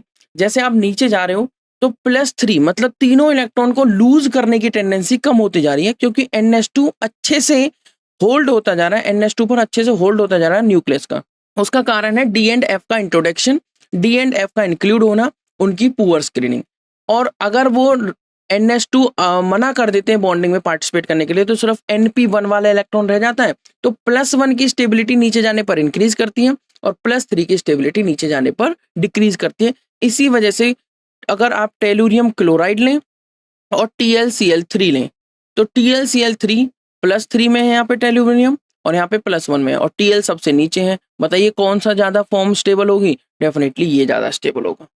गुड, आई होप आपको समझ में आया होगा। तो क्या लिखा हुआ है, the relative stability of +1 oxidation state increase करती है for heavier elements. Heavier elements मतलब जब आप डाउन द ग्रुप जाते हैं। सारी बातें इंपॉर्टेंट है, नोट डाउन करती रहिए। AIPMT 2015 में ये क्वेश्चन पूछा गया था, यहाँ से क्वेश्चन पूछा गया था कि कैसे कैसे +1 की स्टेबिलिटी इंक्रीज करती है। एल्यूमिनियम से गैलियम, गैलियम से इंडियम, इंडियम से थैलियम, इस तरीके से। तो थैलियम +1 में सबसे ज्यादा स्टेबल है और एल्यूमिनियम की आप कहेंगे +3 में सबसे ज्यादा स्टेबल है। नेक्स्ट हम देखेंगे स्टेबिलिटी ऑर्डर। तो +3 की जो स्टेबिलिटी ऑर्डर रहेगा वो इस तरीके से डिक्रीज करेगा नीचे जाने पर, एल्यूमिनियम से गैलियम, गैलियम से इंडियम, इंडियम से थैलियम। 2023 में यहाँ से क्वेश्चन आया हुआ है। बताइए कोई इंपॉर्टेंट बात थी? बिल्कुल थी, और यहाँ से हमने क्वेश्चन का आंसर भी निकाल लिया। तो हम क्वेश्चन देखेंगे तो वहां पर आप इजीली आंसर कर देंगे, नोट डाउन करते रहिएगा। स्टेबिलिटी ऑर्डर जो हम देख रहे हैं यहाँ पर, boron to aluminium to gallium to indium to thallium, तो स्टेबिलिटी ऑर्डर +3 का इस तरीके से इंक्रीज होगा। +1 की बात करूँ तो रिवर्स कर देना। अगर मैं देखूं the sum of the first 3 ionisation enthalpy of aluminium मतलब एल्यूमिनियम फर्स्ट आयनाइजेशन एंथैल्पी जब ये एल्यूमिनियम से Al पॉजिटिव बनेगा, सेकंड आएगी जब Al पॉजिटिव से Al2 पॉजिटिव बनेगा, और थर्ड आएगी आयनाइजेशन एंथैल्पी जब Al2 पॉजिटिव से Al3 पॉजिटिव बनेगा। कह रहा है इन तीन Al से Al3 पॉजिटिव तक जाने पर जो 3 बार में आयनाइजेशन एंथैल्पी लगी है एक एक इलेक्ट्रॉन को रिमूव कराने के लिए considerably decreases and is therefore able to form Al3 positive ion. जब आप Al से Al पॉजिटिव गए, फिर Al पॉजिटिव से Al2 पॉजिटिव जाने में मान लीजिए यहाँ पे X अमाउंट देना पड़ा, यहाँ पे Y, यहाँ पर Z, तो हो क्या रहा है, वो डिक्रीज होती रहती है। X सबसे ज्यादा होगा, उसके बाद Y कम होगा और Z और भी कम होगा। कारण समझिए, ऐसा इसलिए होता है कि एल्यूमिनियम का इलेक्ट्रॉनिक कॉन्फ़िगरेशन देखो, NH2Np1, या मैं एल्यूमिनियम की स्पेशल बात करूं तो एल्यूमिनियम होता है हमारा एटॉमिक नंबर 13। एल्यूमिनियम का एटॉमिक नंबर 13, ग्रुप 13 का मेंबर है, बोरोन का 5, एल्यूमिनियम का 13। Electronic configuration neon 3s2 3p1। अब 3p1 ना पार्शियली फिल्ड है ना फुली फिल्ड है, एक इलेक्ट्रॉन इजीली रिमूव हो जाता है, कुछ एनर्जी दी, ठीक है। फिर क्या होता है, जब हम इसको देते हैं सेकंड इलेक्ट्रॉन रिमूव करने के लिए, तो थोड़ी सी एनर्जी ज्यादा देनी पड़ती है, मतलब एक्स से थोड़ी सी वाई ज्यादा हो सकती है, बट जैसे ही इसका 3s1 हुआ फिर उसके बाद हम कम हो जाती है ऑटोमेटिकली, क्योंकि अब ये क्या हो गया, हाफ फील्ड हो गया, बहुत ज्यादा एनर्जी नहीं देनी पड़ेगी। तो सम जो रहेगा फर्स्ट 3 आयनाइजेशन एंथैल्पीज का टोटल ओवरऑल सम देखें, X plus Y plus Z, X plus Y plus Z, enthalpies of aluminium, वो क्या होता है, कंसिडरेबली डिक्रीज करता है, और इसी वजह से क्या बन जाता है, Al3 पॉजिटिव आयंस। थैलियम जो है +3 ऑक्सीडेशन स्टेट में, हाईली ऑक्सीडाइजिंग नेचर में, क्योंकि वो जाना चाहता है +1 में, और +1 में जाने के लिए वो 2 इलेक्ट्रॉन गेन करेगा। इलेक्ट्रॉन गेन का मतलब हो गया वो अब दूसरे का क्या कर रहेगा, ऑक्सीडेशन करेगा। इलेक्ट्रॉन गेन का मतलब हो गया अपना तो सेल्फ रिडक्शन, सेल्फ तो क्या कर रहा है, रिडक्शन, अपना तो रिडक्शन कर रहा है, एंड अदर ऑक्सीडेशन, दूसरे का क्या कर रहा है, ऑक्सीडेशन। और जो दूसरे का ऑक्सीडेशन करें, अपना रिडक्शन करें, उनको हम ऑक्सीडाइजिंग एजेंट बोलते हैं। तो मतलब ये ऑक्सीडाइजिंग हो गया, हाईली ऑक्सीडाइजिंग। ट्राइवेलेंट स्टेट में मतलब +3 में जो नंबर ऑफ इलेक्ट्रॉन्स रहते हैं around the central atom in A molecule will be only 6। चाहे आप BCl3 ले लो, आप BF3 ले लो, आप AlCl3 ले लो, एटसेट्रा। तो अगर सेंट्रल एटम में काउंट करेंगे, यहाँ काउंट करिए 6 इलेक्ट्रॉन्स, यहाँ काउंट करिए 6 इलेक्ट्रॉन्स, यहाँ काउंट करिए 6 इलेक्ट्रॉन्स, तो ये क्या हुए, ऑक्टेट इनकम्प्लीट है। ऑक्टेट इनकम्प्लीट है तो ये क्या चाहते हैं, ऑक्टेट पूरा करना। ऑक्टेट अगर इनकम्प्लीट है तो ऑक्टेट पूरा करने के लिए चाहिए 8 इलेक्ट्रॉन, तो 2 इलेक्ट्रॉन गेन करेंगे, मतलब electron pair acceptor. Electron pair acceptors को क्या बोलते हैं हम, लुईस एसिड। 2023 में यहाँ से क्वेश्चन हुआ है, इंपॉर्टेंट लाइन है, ध्यान से समझिए। नेक्स्ट आ जाता है AlCl3 जो होता है वो ऐसे एग्जिस्ट नहीं कर पाता, जैसे जो BH3 होता है वो एग्जिस्ट नहीं कर पाता, वो एग्जिस्ट करता है B2H6 डाई बोरेन के फॉर्म में, जहां पर बनाना बॉन्ड्स 3 सेंटर 2 इलेक्ट्रॉन्स बॉन्ड आ जाते हैं। जो AlCl3 होता है वो भी क्या करता है, स्टेबिलिटी गेन करना चाहता है, वो अकेला तो खाली तो स्टेबल है नहीं, तो वो क्या बना लेता है, डाइमर, कुछ इस तरीके से Al Cl Cl और एक Cl, फिर Al Cl Cl और दूसरा Cl, ठीक है। यहाँ पर जो बॉन्ड लेंथ आती है वो देख सकते हो आप 221 पिकोमीटर है, वैसे जो नॉर्मल है वो 206 पिकोमीटर है, ठीक है। ये 221 पिकोमीटर, बॉन्ड एंगल्स भी आप देख सकते हैं 118 है, यहाँ 79 डिग्री, यहाँ 101 डिग्री। तो ये टेट्राहेड्रल टाइप का एक स्ट्रक्चर बन जाता है। एक देखेंगे आप, अगर इस एल्यूमिनियम के फर्स्ट वाले एल्यूमिनियम के चारों तरफ देखेंगे तो एक टेट्राहेड्रल इन्वायरमेंट आ गया, और सेकंड के भी देखेंगे तो टेट्राहेड्रल इन्वायरमेंट आ गया। मतलब एक तरीके से Al2Cl6 की फॉर्म में, एक डाइमर की फॉर्म में ये ज्यादा स्टेबल है AlCl3 से, ठीक है। ये देख लीजिए, अगर प्रीवियस स्लाइड पे आपको कुछ नोट डाउन करना है तो वो देख लीजिए, फिर हम मूव करेंगे अपने नेक्स्ट पॉइंट की तरफ, ठीक है। आई होप आपको जो भी देखना होगा वो यहाँ पर देख लिया होगा। तो नेक्स्ट बात क्या आती है कि ट्राइवेलेंट स्टेट मतलब +3 स्टेट में most of the compounds covalent रहते हैं, आर हाइड्रोलाइज्ड इन वाटर, और वाटर में क्या हो जाते हैं, हाइड्रोलाइज हो जाते हैं +3 में। फॉर एग्जाम्पल आप ट्राइक्लोराइड्स को हाइड्रोलाइज करेंगे तो वो बना लेंगे MOH whole 4 negative, easily hydrolyse हो जाते हैं। काइंडली चेक योर स्पीकर्स, जो भी आप डिवाइस यूज कर रहे हो जिसमें आप क्लास अटेंड कर रहे हो, मेरी वॉइस तो आई होप सभी को क्लियर आ रही होगी, राइट। आई होप सभी को मेरी वॉइस आ रही होगी, ठीक है। तो देखिए, फॉर एग्जाम्पल जो ट्राइक्लोराइड्स होते हैं हाइड्रोलाइज करने पर वो क्या बना लेते हैं, वाटर के साथ टेट्राहेड्रल एक कॉम्प्लेक्स बनाते हैं, स्पीसीज बनाते हैं MOH होल 4 नेगेटिव। ध्यान रखना, जैसे बोरेट्स हो गई BOH whole 4 negative, BOH whole 4 negative, ठीक है। B2O3 ये बोरेट्स का फॉर्मूला है। ठीक है, वो जो बोरिक का क्या है, ऑक्साइड है ये बोरोन का। जो एल्यूमिनियम क्लोराइड है AlCl3 इन एसिडिफाइड एक्वा सॉल्यूशन वो एक ऑक्टाहेड्रल कॉम्प्लेक्स बना लेता है। इंपॉर्टेंट है, यहाँ से भी क्वेश्चन आया हुआ है। एल्यूमिनियम क्लोराइड अगर मैं एसिडिफाइड एसिड की प्रेजेंस में एक्वा सॉल्यूशन लेता हूँ तो वो एक ऑक्टाहेड्रल कॉम्प्लेक्स बनाता है AlH2O6, जबकि बोरोन टेट्रा बनाता है। एल्यूमिनियम ऑक्टा में चला जाता है, AlH2O6 3 पॉजिटिव। नेक्स्ट आता है एयर के टुवार्ड्स इनकी रिएक्टिविटी। बोरोन जो है अनरिएक्टिव है इन क्रिस्टलाइन फॉर्म, एंड जो एल्यूमिनियम है वो ऑक्साइड बना लेता है अपने सरफेस पर। ये तो हम लोअर ग्रेड्स में भी पढ़ते हैं ये बात। अपने सरफेस पर एल्यूमिनियम Al2O3 की एक लेयर लगा लेता है। मान लीजिए ये एल्यूमिनियम है, उसने एल्यूमिनियम का पीस ले लेते हैं, ये एल्यूमिनियम है, उसने क्या किया अपने सरफेस पर एल्यूमिनियम ऑक्साइड की एक लेयर बना ली, जिससे क्या होगा फिर से वो अटैक से बच जाएगा, क्योंकि एल्यूमिनियम ने एक बार तो अटैक कर लिया, Al2O3 बना लिया, अब वो फर्दर ऑक्सीजन के अटैक से बच गया। ये करता है एल्यूमिनियम। तो बोरोन अनरिएक्टिव है क्रिस्टलाइन फॉर्म में। आप देख सकते हैं रिएक्शन, अगर 2E E for element, group 13 के एलिमेंट्स हैं, अगर हम ऑक्साइड्स उसका बनाना चाहते हैं, 3O2 गैस के साथ रिएक्शन करते हैं ऑक्सीजन के साथ, तो हमारे ऑक्साइड्स बन के आते हैं। क्या ऑक्साइड्स हैं? ऑक्साइड्स क्या बन के आते हैं? यहाँ ऑक्साइड्स लिख लीजिए, यहाँ ऑक्सीजन आप लिख सकते हैं। हीट करने पर 2E2O3 बनता है। 2E2O3 जैसे B2O3, Al2O3, एल्यूमिनियम ऑक्साइड, जहाँ पे E कोई एलिमेंट है। अगर E हमारा क्या है, ऑक्साइड्स यहाँ पे हैं, ध्यान रखना। E हमारा एलिमेंट है, 2E solid plus N2 gas, heat करने पर आपको देता है 2En, जैसे AlN aluminium nitride, Bn boron nitride, आपको होता है ये Bn है, ठीक है, बोरोन नाइट्राइड। और B और N के कॉम्बिनेशन से हम बना सकते हैं इनऑर्गेनिक बेंजीन। तो 2En ये हमारे क्या हो गए, नाइट्राइड्स। बोरोन जो ट्राई ऑक्साइड है वो एसिडिक है और बेस, एसिडिक एंड बेस के साथ रिएक्ट कर सकता है। मेटेलिक जो ऑक्साइड्स होते हैं और क्या बना लेते हैं, मेटल बोरेट्स। एल्यूमिनियम एंड गैलियम वो एम्फोटेरिक है, ध्यान रखना। बोरोन के जो ऑक्साइड्स हैं, ऑक्साइड्स की बात कर रहे हैं, बोरोन के हमारे क्या है, एसिडिक, बेस के साथ रिएक्शन करते हैं। एल्यूमिनियम गैलियम क्या है हमारे, एम्फोटेरिक, दोनों के साथ रिएक्शन करेंगे। एम्फोटेरिक वो बेस के साथ भी एसिड की तरह बिहेव करेंगे और एसिड के साथ बेस की तरह, एम्फोटेरिक है। उसके अलावा हमारे जो इंडियम और थैलियम है, इंडियम और थैलियम ये बेसिक है, ठीक है। तो आप कहेंगे डाउन द ग्रुप जाने पर ऑक्साइड का बेसिक नेचर एक तरह से इंक्रीज हो रहा है। नेक्स्ट चला जाता है reactivity towards acid and alkalis. Acid and base, alkalis जो बेस वाटर सॉल्युबल होते हैं उन्हें हम क्या कह देते हैं, एल्कलीज। समझ लेते हैं, बोरोन एसिड और एल्कली के साथ रिएक्ट नहीं करता, जैसे वो एयर में भी अनरिएक्टिव है। एल्यूमिनियम रिएक्ट कर लेता है क्योंकि एम्फोटेरिक है, एसिड के साथ एज वेल एज एल्कली के साथ। जैसे मान लीजिए अगर एसिड के साथ रिएक्शन कराई सॉल्ट एंड वाटर, और बेस के साथ कराई तो सोडियम एल्यूमिनेट बन जाता है। आप देख सकते हैं 2Al solid plus 6HCl aqueous gives 2Al3 positive aqueous plus 6Cl negative, AlCl3 बना लिया एक तरीके से, plus 3H2 gas. 2Al solid plus 2NaOH अगर रिएक्शन होगा एक्वस NaOH के साथ तो क्या बनेगा, plus 6H2 liquid gives 2Na positive AlOH whole 4 negative, यहाँ पर aqua sodium tetra hydroxo aluminate बन गया ना, sodium tetra hydroxo aluminate plus 3H2।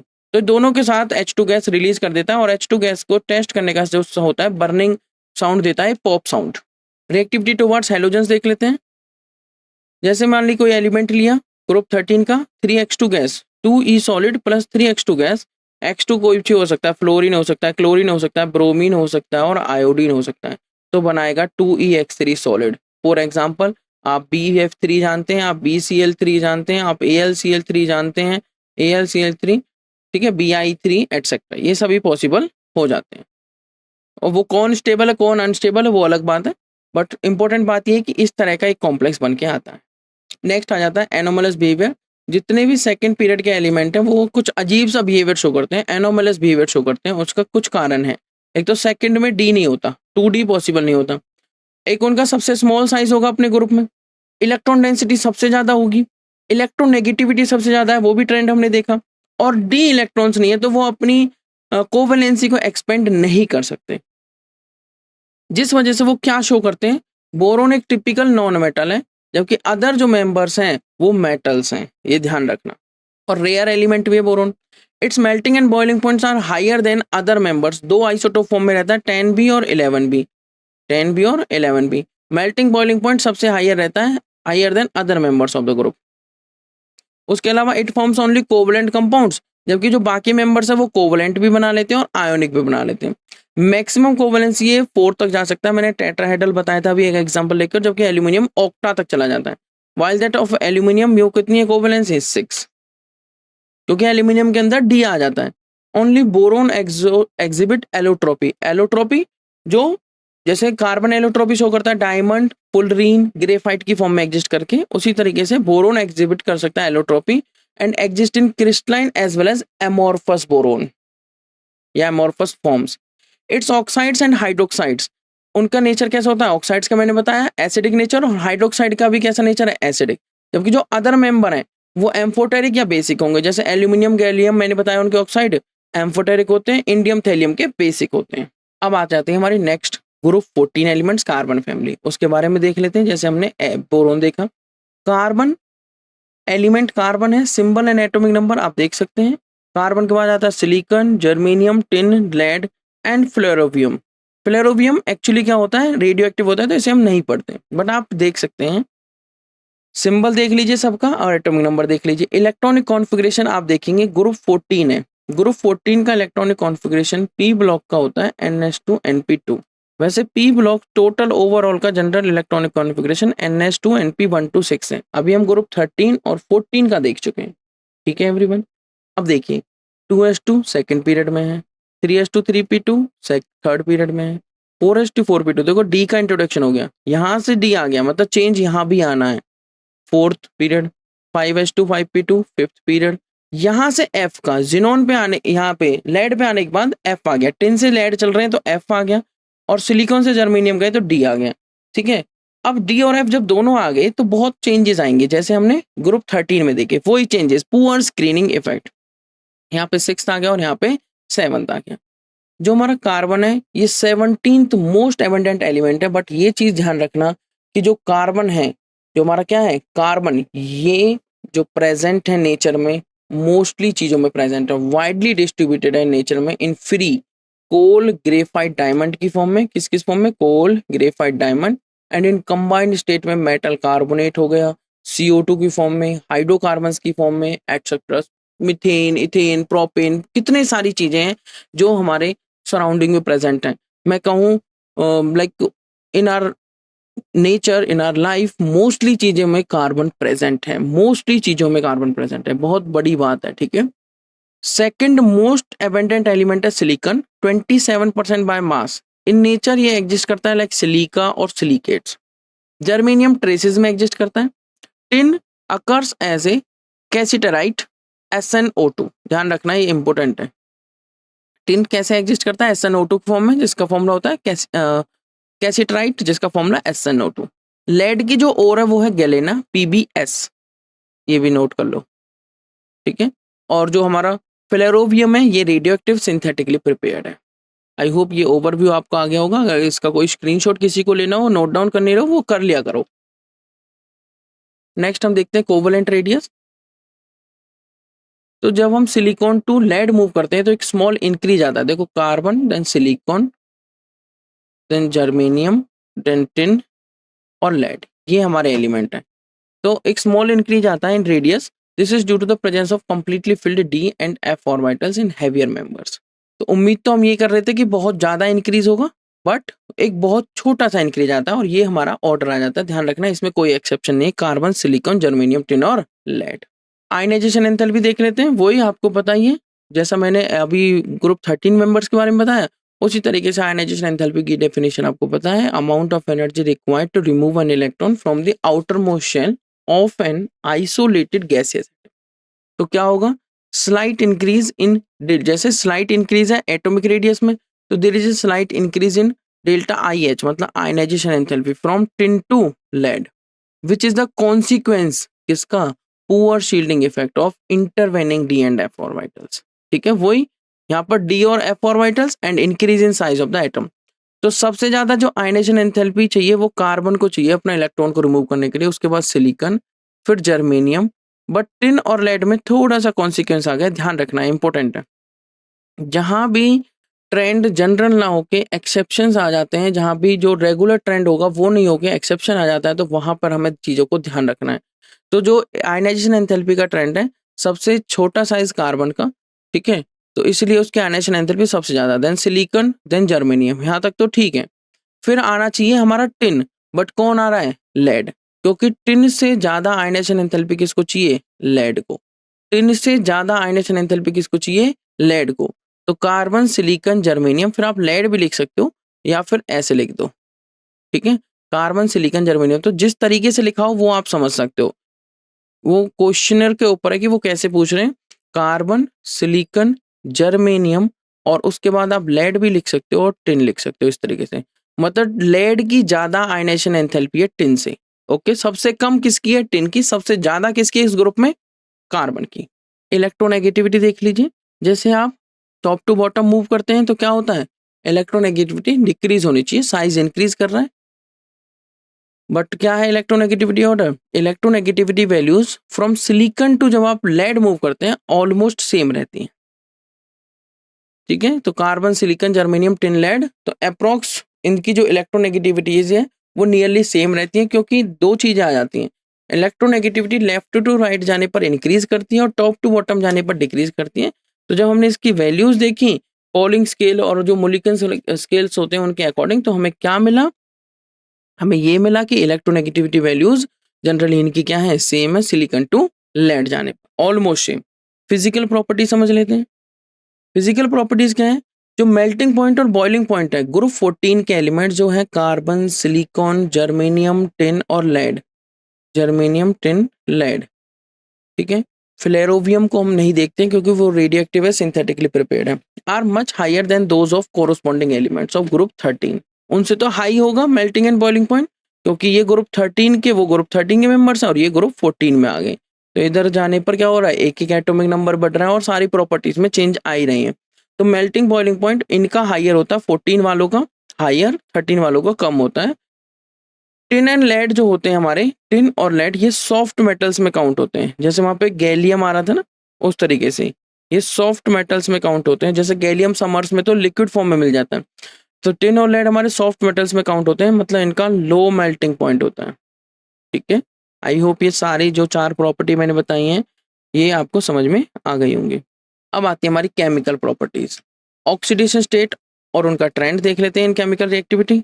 इसमें भी वही होगा, oxidation state, poor screening effect तो यहाँ भी है, डी और एफ का इंट्रोडक्शन तो यहाँ भी है, इंटरवेनिंग तो वो भी करेंगे, जिस वजह से क्या होगा? कार्बन, सिलिकॉन तो +4 ऑक्सीडेशन स्टेट में ज्यादा स्टेबल है। इनका general electronic configuration NH2 NP2 आप सभी देख चुके हैं, मतलब ये +4 ऑक्सीडेशन स्टेट शो करेंगे। तो कार्बन, सिलिकॉन +4 में स्टेबल है, बट जैसे जैसे आप germanium to tin, tin to lead move करते हैं तो +4 की स्टेबिलिटी डिक्रीज कर रही है और +2 की स्टेबिलिटी इंक्रीज कर रही है, ड्यू टू द रिलक्टेंस। आप इसके लिए क्या वर्ड यूज करेंगे? Reluctance of s electron towards the bond formation, reluctance of s electrons towards the bond formation. Don't worry, जिन्होंने भी क्लास अटेंड करी है ना, सबका डेटा हमारे पास है, तो you need not to worry about this. आपको वरी जो होना है वो वरी होना है कि आप कॉन्सेप्ट समझ रहे हैं, आप क्लास में फोकस्ड हैं, ठीक है। तो इस चीज के लिए आप चिंता मत करिए, वरी मत करिए कि किसकी अटेंडेंस हुई है किसकी नहीं हुई है। Okay everyone, towards the bond formation. हमें अभी अपने एग्जाम पर फोकस करना है, एग्जाम के कॉन्सेप्ट पर फोकस करना है। तो आप ध्यान रखिए, जैसे जैसे आप टॉप टू बॉटम मूव कर रहे हैं, +4 की स्टेबिलिटी इंक्रीज कर रही है और +2 की स्टेबिलिटी डिक्रीज कर रही है, सॉरी, +4 की स्टेबिलिटी डिक्रीज कर रही है एंड +2 की स्टेबिलिटी इंक्रीज करती है। मतलब lower oxidation state more stable होती है for heavier elements. For heavier elements lower oxidation state ज्यादा स्टेबल है। जैसे Pb+4 और Pb+2 की अगर बात करूं, क्वेश्चन आ जाता है PbCl2 और PbCl4 में से कौन ज्यादा स्टेबल है? तो डेफिनेटली PbCl4, और PbCl2 में, PbCl2 में Pb+2 में है और इसमें +4 में है, और ये हैवियर एलिमेंट है। नीचे की तरफ है, बॉटम में आप देख सकते हैं कार्बन, सिलिकॉन, जर्मेनियम, टिन और लेड। तो इसके लिए +2 ज्यादा स्टेबल होगी एज कम्पेयर टू +4। +2 ज्यादा स्टेबल होगी +4 से। टॉप टू बॉटम जाने पर +2 की स्टेबिलिटी इंक्रीज हो रही है और +4 की स्टेबिलिटी डिक्रीज हो रही है। नेक्स्ट देख लेते हैं रिएक्शन विद एयर। जब आप, ये मेटल है, मेटल मतलब एलिमेंट बोलेंगे इसे, carbon, silicon, germanium, tin, lead में से O2 के साथ रिएक्शन करने पर क्या बना लेते हैं, 2MO। क्या बना लेते हैं, 2MO, या फिर M+O2 MO2 दे देगा। जैसे कार्बन ऑक्साइड भी मिल जाता है और कार्बन डाइऑक्साइड भी मिल जाता है फॉर एग्जाम्पल। अब अगर इनके ऑक्साइड्स की बात करें तो CO2, कार्बन, सिलिकॉन और जर्मेनियम, इनके ऑक्साइड्स तो एसिडिक हैं। जैसे बोरोन और एल्यूमिनियम के, बोरोन के ऑक्साइड एसिडिक थे। टिन और लेड के ऑक्साइड एम्फोटेरिक हैं। अगर O2 वाली फॉर्म में, डाइऑक्साइड की फॉर्म में बात करो, ये तो डाइऑक्साइड हो गया। और अगर मोनो ऑक्साइड वाली टर्म्स देखूं तो वो ये देख सकते हैं, मोनो ऑक्साइड। ठीक है, समझिए ध्यान से। बोरोन में क्या था, बोरोन एसिडिक, बोरोन के ऑक्साइड एसिडिक थे। बोरोन, एल्यूमिनियम और गैलियम, एल्यूमिनियम और गैलियम के एम्फोटेरिक थे। इंडियम और थैलियम के बेसिक थे। यहाँ पर कार्बन, सिलिकॉन और जर्मेनियम के एसिडिक हैं। जो बच गया टिन और लेड, वो एम्फोटेरिक हैं, बेसिक नहीं है। एम्फोटेरिक कौन कौन है, टिन का और लेड का, SnO2 और PbO2। मतलब ये दोनों के साथ रिएक्शन कर सकते हैं, एसिड के साथ बेस की तरह बिहेव करेंगे और बेस के साथ एसिड नेचर शो कर देंगे। जबकि अगर हम बात करें मोनोऑक्साइड की तो थोड़ा सा पैटर्न चेंज हो जाता है, CO हो जाता है न्यूट्रल, कार्बन मोनोऑक्साइड कैसा है, न्यूट्रल। जबकि जर्मेनियम हो जाता है एसिडिक, और आपका टिन और लेड ये हो जाते हैं एम्फोटेरिक। तो टिन और लेड तो दोनों फॉर्म में, चाहे डाइऑक्साइड हो या मोनोऑक्साइड हो, दोनों में आपके क्या है, एम्फोटेरिक है। बट कार्बन मोनोऑक्साइड न्यूट्रल है और कार्बन डाइऑक्साइड एसिडिक है। जर्मेनियम ऑक्साइड एसिडिक है और जर्मेनियम डाइऑक्साइड भी एसिडिक है। रिएक्शन विद वाटर देख लेते हैं। रिएक्शन विद वाटर में क्या है, Sn+2H2O। अगर हीट करेंगे तो बनाएगा ऑक्साइड और क्या रिलीज करेगा, हाइड्रोजन गैस। कार्बन, सिलिकॉन और germanium not affected by water, जबकि lead also not affected by water due to the protective oxide film formation. ये इंपॉर्टेंट लाइन है, नोट कर लेना। जो लेड में है उसमें भी एक प्रोटेक्टिव ऑक्साइड, जैसे एल्यूमिनियम में बन जाती है ना protective oxide layer, same lead में भी वही होता है, एक प्रोटेक्टिव ऑक्साइड लेयर बन जाती है, जिस वजह से वाटर से अफेक्ट नहीं होता। और कार्बन, सिलिकॉन, जर्मेनियम भी नहीं होते। टिन और लेड होने चाहिए थे, तो लेड इसलिए नहीं होता, बट टिन हो जाता है और बना लेता है tin oxide. Reaction with halogens देख लीजिए। एक्सेप्ट कार्बन, कार्बन बना लेता है आपका हेलोजन के साथ बॉन्ड, बाकी कोई भी element direct, all other elements react directly with halogens. Except carbon, all other elements react directly with halogens. वो डायरेक्टली बना सकते हैं, PbCl4 बन सकता है, SnCl4 बन सकता है। अब वो एग्जिस्ट करेगा, स्टेबल होगा नहीं होगा वो अलग बात है, मैं बता रहा हूँ। बट कार्बन के लिए CCl4 बनाने के लिए आपको रिएक्शन करानी पड़ती है, CHCl3 बनाने के लिए आपने रिएक्शन, ठीक है, करानी पड़ती है। नेक्स्ट आ जाता है important trends and anomalous behaviour. अजीब सा बिहेवियर क्यों शो करता है कार्बन, वही सेकंड पीरियड का एलिमेंट है तो कुछ चेंजेस तो होंगे ना, हेड ऑफ द ग्रुप है। Carbon also differs from rest of the members of its group.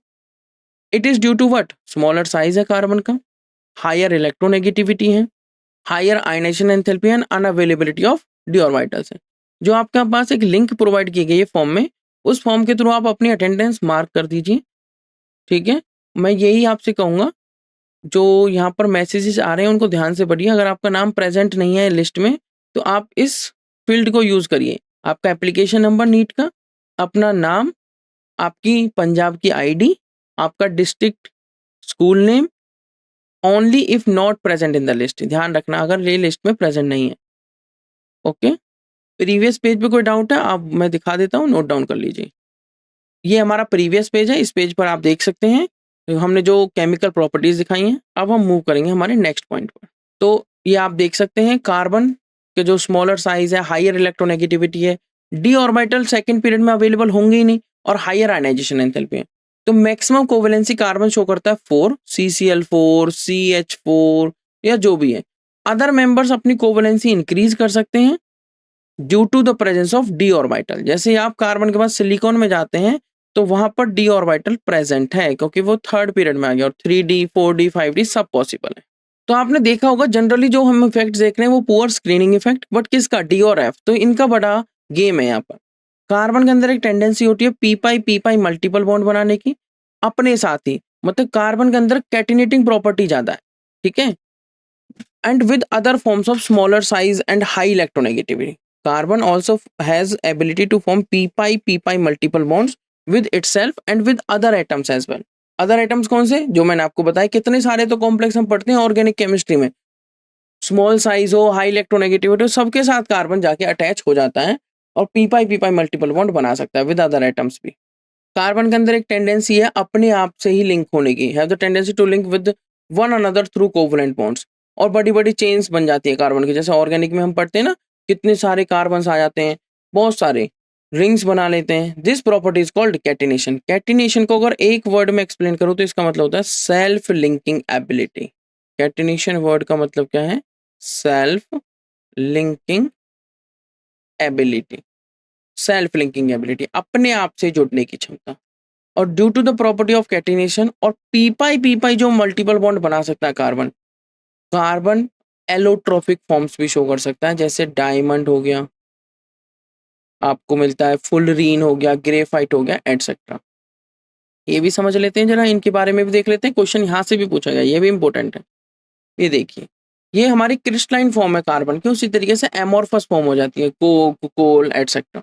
Crystalline form देखिए, जैसे डायमंड हो गया, ग्रेफाइट हो गया, फुलरीन हो गया। हम अपनी लोअर ग्रेड्स में भी पढ़ते हैं इन चीजों को।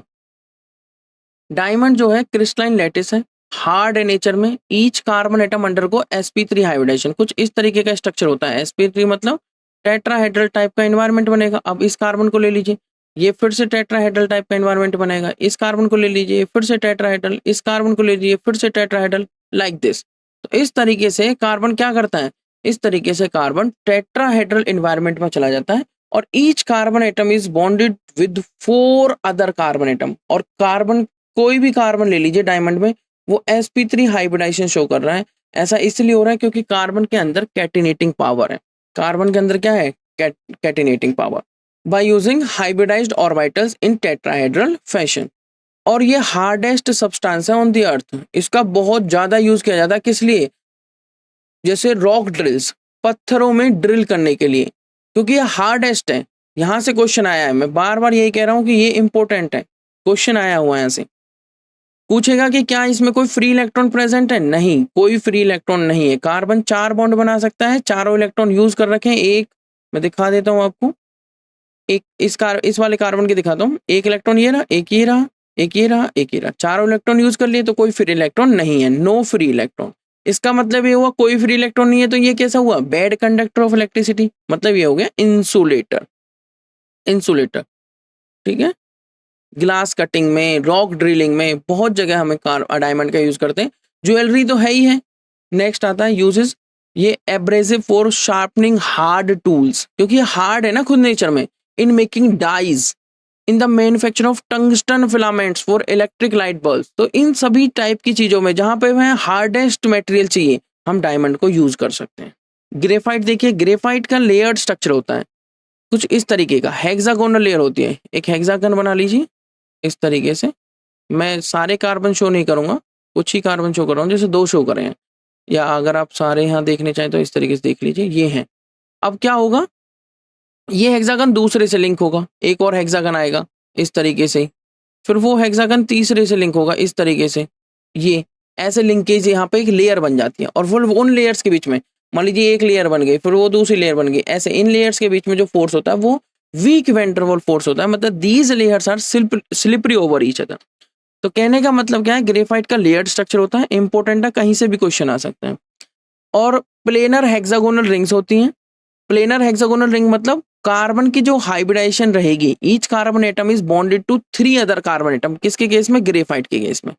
ग्रेफाइट के केस में आप किसी भी कार्बन को चूज कर लीजिए। मान लीजिए ये मैंने 2-3 रिंग बना के दिखाता हूँ आपको, ऐसे कुछ रिंग बना दी, ठीक है। आप किसी भी कार्बन को अगर चूज करेंगे तो ये जो रिंग होगी इस तरीके से कनेक्ट ना होगी, आगे कनेक्ट होगी। आप किसी भी कार्बन को अगर चूज करेंगे तो वो कैसे होगा, यहाँ से फिर एक और रिंग बनेगी ऐसे इस तरीके से, ये, ठीक है। तो ईच कार्बन एटम इज 1 2 3, ये देख लीजिए 1 2 3, each carbon atom is bonded to 3 other carbon atoms only. जिस वजह से यहाँ पर क्या आ जाते हैं, फ्री इलेक्ट्रॉन्स आ जाते हैं। कितने इलेक्ट्रॉन? एक कार्बन एटम पर एक इलेक्ट्रॉन फ्री है, और बहुत सारे कार्बन एटम्स हैं तो मल्टीपल इलेक्ट्रॉन्स फ्री हो गए। इसका मतलब it is a good conductor of electricity. Good conductor of electricity है ये। और कार्बन कार्बन की जो बॉन्ड लेंथ रहती है विद इन द लेयर वो 141.5 पिकोमीटर रहती है। रिंग बन रही है, ठीक है। हाइब्रिडाइजेशन sp2 है, प्लेनर रिंग है। हाइब्रिडाइजेशन कैसी है? sp2। 3 सिग्मा बॉन्ड बन रहे हैं, एंड 3 नेबरिंग कार्बन एटम्स के साथ 3 सिग्मा बॉन्ड बन रहे हैं। जो फोर्थ इलेक्ट्रॉन है वो पाई बॉन्ड बनाता है and electrons are mobile and therefore graphite conduct electricity along the sheet. ये इलेक्ट्रिसिटी कंडक्ट कर सकता है। द अनदर इंपॉर्टेंट पॉइंट, जो लेयर्स है उनके बीच में वीक वेंडरवॉल फोर्स है, layers are slippery over each other, इसलिए हम इसे लुब्रिकेंसी में भी यूज करते हैं। तो इसके यूजेस देख लीजिए, देखिए यहाँ से क्वेश्चन आया है यूजेस से। Graphite is used as a dry lubricant, जहाँ पर हम ऑयल यूज नहीं कर सकते जिन मशीन्स में, वहां पर हम इसको as a dry lubricant use कर लेते हैं in machines running at high temperature. जहाँ पर हम क्या यूज नहीं कर सकते, ऑयल। 2023 में क्वेश्चन आया हुआ है, अभी हम थोड़ी देर बाद क्वेश्चन डिस्कस करेंगे तो मैं आपको रेलेवेंसी दिखाऊंगा सभी टॉपिक्स की। नेक्स्ट एलोट्रॉप है कार्बन का फुलरीन। फुलरीन आपने बकमिंस्टर फुलरीन का नाम सुना होगा, बकमिंस्टर फुलर का। C60 जो फुलरीन है वो बहुत जो डिस्कवर की गई थी फर्स्टली। फुलरीन्स जो बनाई जाती है बाय हीटिंग ऑफ ग्रेफाइट बनाई जाती है in an electric arc in the presence of inert gas such as helium आप ले सकते हो, आर्गन आप ले सकते हो, एटसेट्रा। फुलरीन्स जो है are the only pure form of carbon because they have smooth structure without having dangling bonds. इसका एक स्फेरिकल टाइप स्ट्रक्चर आता है, एक सॉकर बॉल जो होती है उसके जैसा स्ट्रक्चर होता है, ठीक है। फुलरीन्स का जो है केज लाइक मॉलिक्यूल्स होते हैं। अगर C60 मॉलिक्यूल की बात करूं तो उसका शेप कैसी है, एक सॉकर बॉल जैसी, एंड उसको हम कहते हैं बकमिंस्टर फुलरीन। और इसके अंदर ना 5 मेंबर की और 6 मेंबर की रिंग प्रेजेंट होती हैं, 5 मेंबर की और 6 मेंबर की। तो 12 रिंग तो कितनी होती है, 5 मेंबर की, और 20 रिंग किसकी होती है, 6 मेंबर की। It contains 26 member and 12 5 member ring, ध्यान रखना है। अब कैसे याद रखें कि कितनी 6 मेंबर, तो C60 है, मैंने ये बता दिया 5 और 6 की रिंग प्रेजेंट होती है, तो 60 लाना है, तो कितने से मल्टीप्लाई करूँ 5 को, 12 से, तो आ गया। तो 12 5 मेंबर है, बाकी बचा 20, तो वो 6 मेंबर हो जाएगा, ऐसे याद रखना है। और जितने भी कार्बन एटम्स हैं they are equal and they undergo sp2 hybridization. 2020-2023 दोनों में क्वेश्चन आया है फुलरीन को लेके भी, कि जो कार्बन एटम्स है फुलरीन के केस में वो कौन सी हाइब्रिडाइजेशन में जाते हैं, sp2 हाइब्रिडाइजेशन में। कैसी मेंबर्स की रिंग प्रेजेंट होती है, 6 मेंबर और 5 मेंबर। 5 मेंबर की कितनी है, 12, और 6 मेंबर की कितनी है, 20 रिंग्स प्रेजेंट हैं। अब देखते हैं हम यूजेस कार्बन के। ग्रेफाइट जो फाइबर्स हैं, composites are used, graphites fibres composites are used in products, जैसे आपके टेनिस रैकेट्स हो गए, टेनिस रैकेट्स, फिशिंग रोड्स हो गई, एयरक्राफ्ट हो गए, वहां पर हमें यूज करते हैं।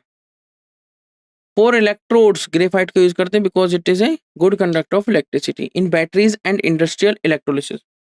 जहां पर हमें कोई और मेटल नहीं चाहिए होता वहां हम ग्रेफाइट की रोड लेके चलते हैं। एक्टिवेटेड चारकोल यूज किया जाता है। एक्टिवेटेड चारकोल का काम क्या है, गैसेस को एड्सॉर्ब करना, अपने ऊपर एड्सॉर्ब कर लेता है गैसेस को। वाटर फिल्टर्स में यूज किया जाता है टू रिमूव ऑर्गेनिक कॉन्टामिनेटर्स, जो उनको उनके साथ क्या कर लेता है, उनको भी एड्सॉर्ब कर लेता है, उनके साथ रिएक्शन कर लेता है, लाइक दैट। कार्बन जो ब्लैक है, कार्बन ब्लैक जो प्रोड्यूस होता है, मान लीजिए इनकम्प्लीट कंबशन कर रहे हैं तो कार्बन ब्लैक प्रोड्यूस होगा, वो उसको as a black pigment use करेंगे हम ब्लैक इंक में। As filler in automobile tyres में भी हम उन्हें यूज करते हैं। तो ये इंपॉर्टेंट यूजेस हैं, इन्हें भी नोट डाउन कर लीजिए। जो कोक हो गया वो एज ए फ्यूल यूज किया जाता है, लार्जली उसको यूज करते हैं रिड्यूसिंग एजेंट इन मेटलर्जी। आपने देखा होगा कुछ मेटल्स के जो ऑक्साइड होते हैं उनको इजीली रिड्यूस नहीं किया जा सकता, तो उनके लिए हमें एक रिड्यूसिंग एजेंट की जरूरत होती है, जैसे कार्बन, कोक, इनका हम यूज करते हैं उस टाइम पे। 2023 में यहाँ से क्वेश्चन आया है, मैं बार बार यही बात कर रहा हूँ, सारी चीजें इंपॉर्टेंट है। अब हम स्टार्ट करेंगे हमारे नीट के PYQs डिस्कस करना एक दो इंपॉर्टेंट पॉइंट के बाद। तो just give me some time, फिर हम स्टार्ट करते हैं।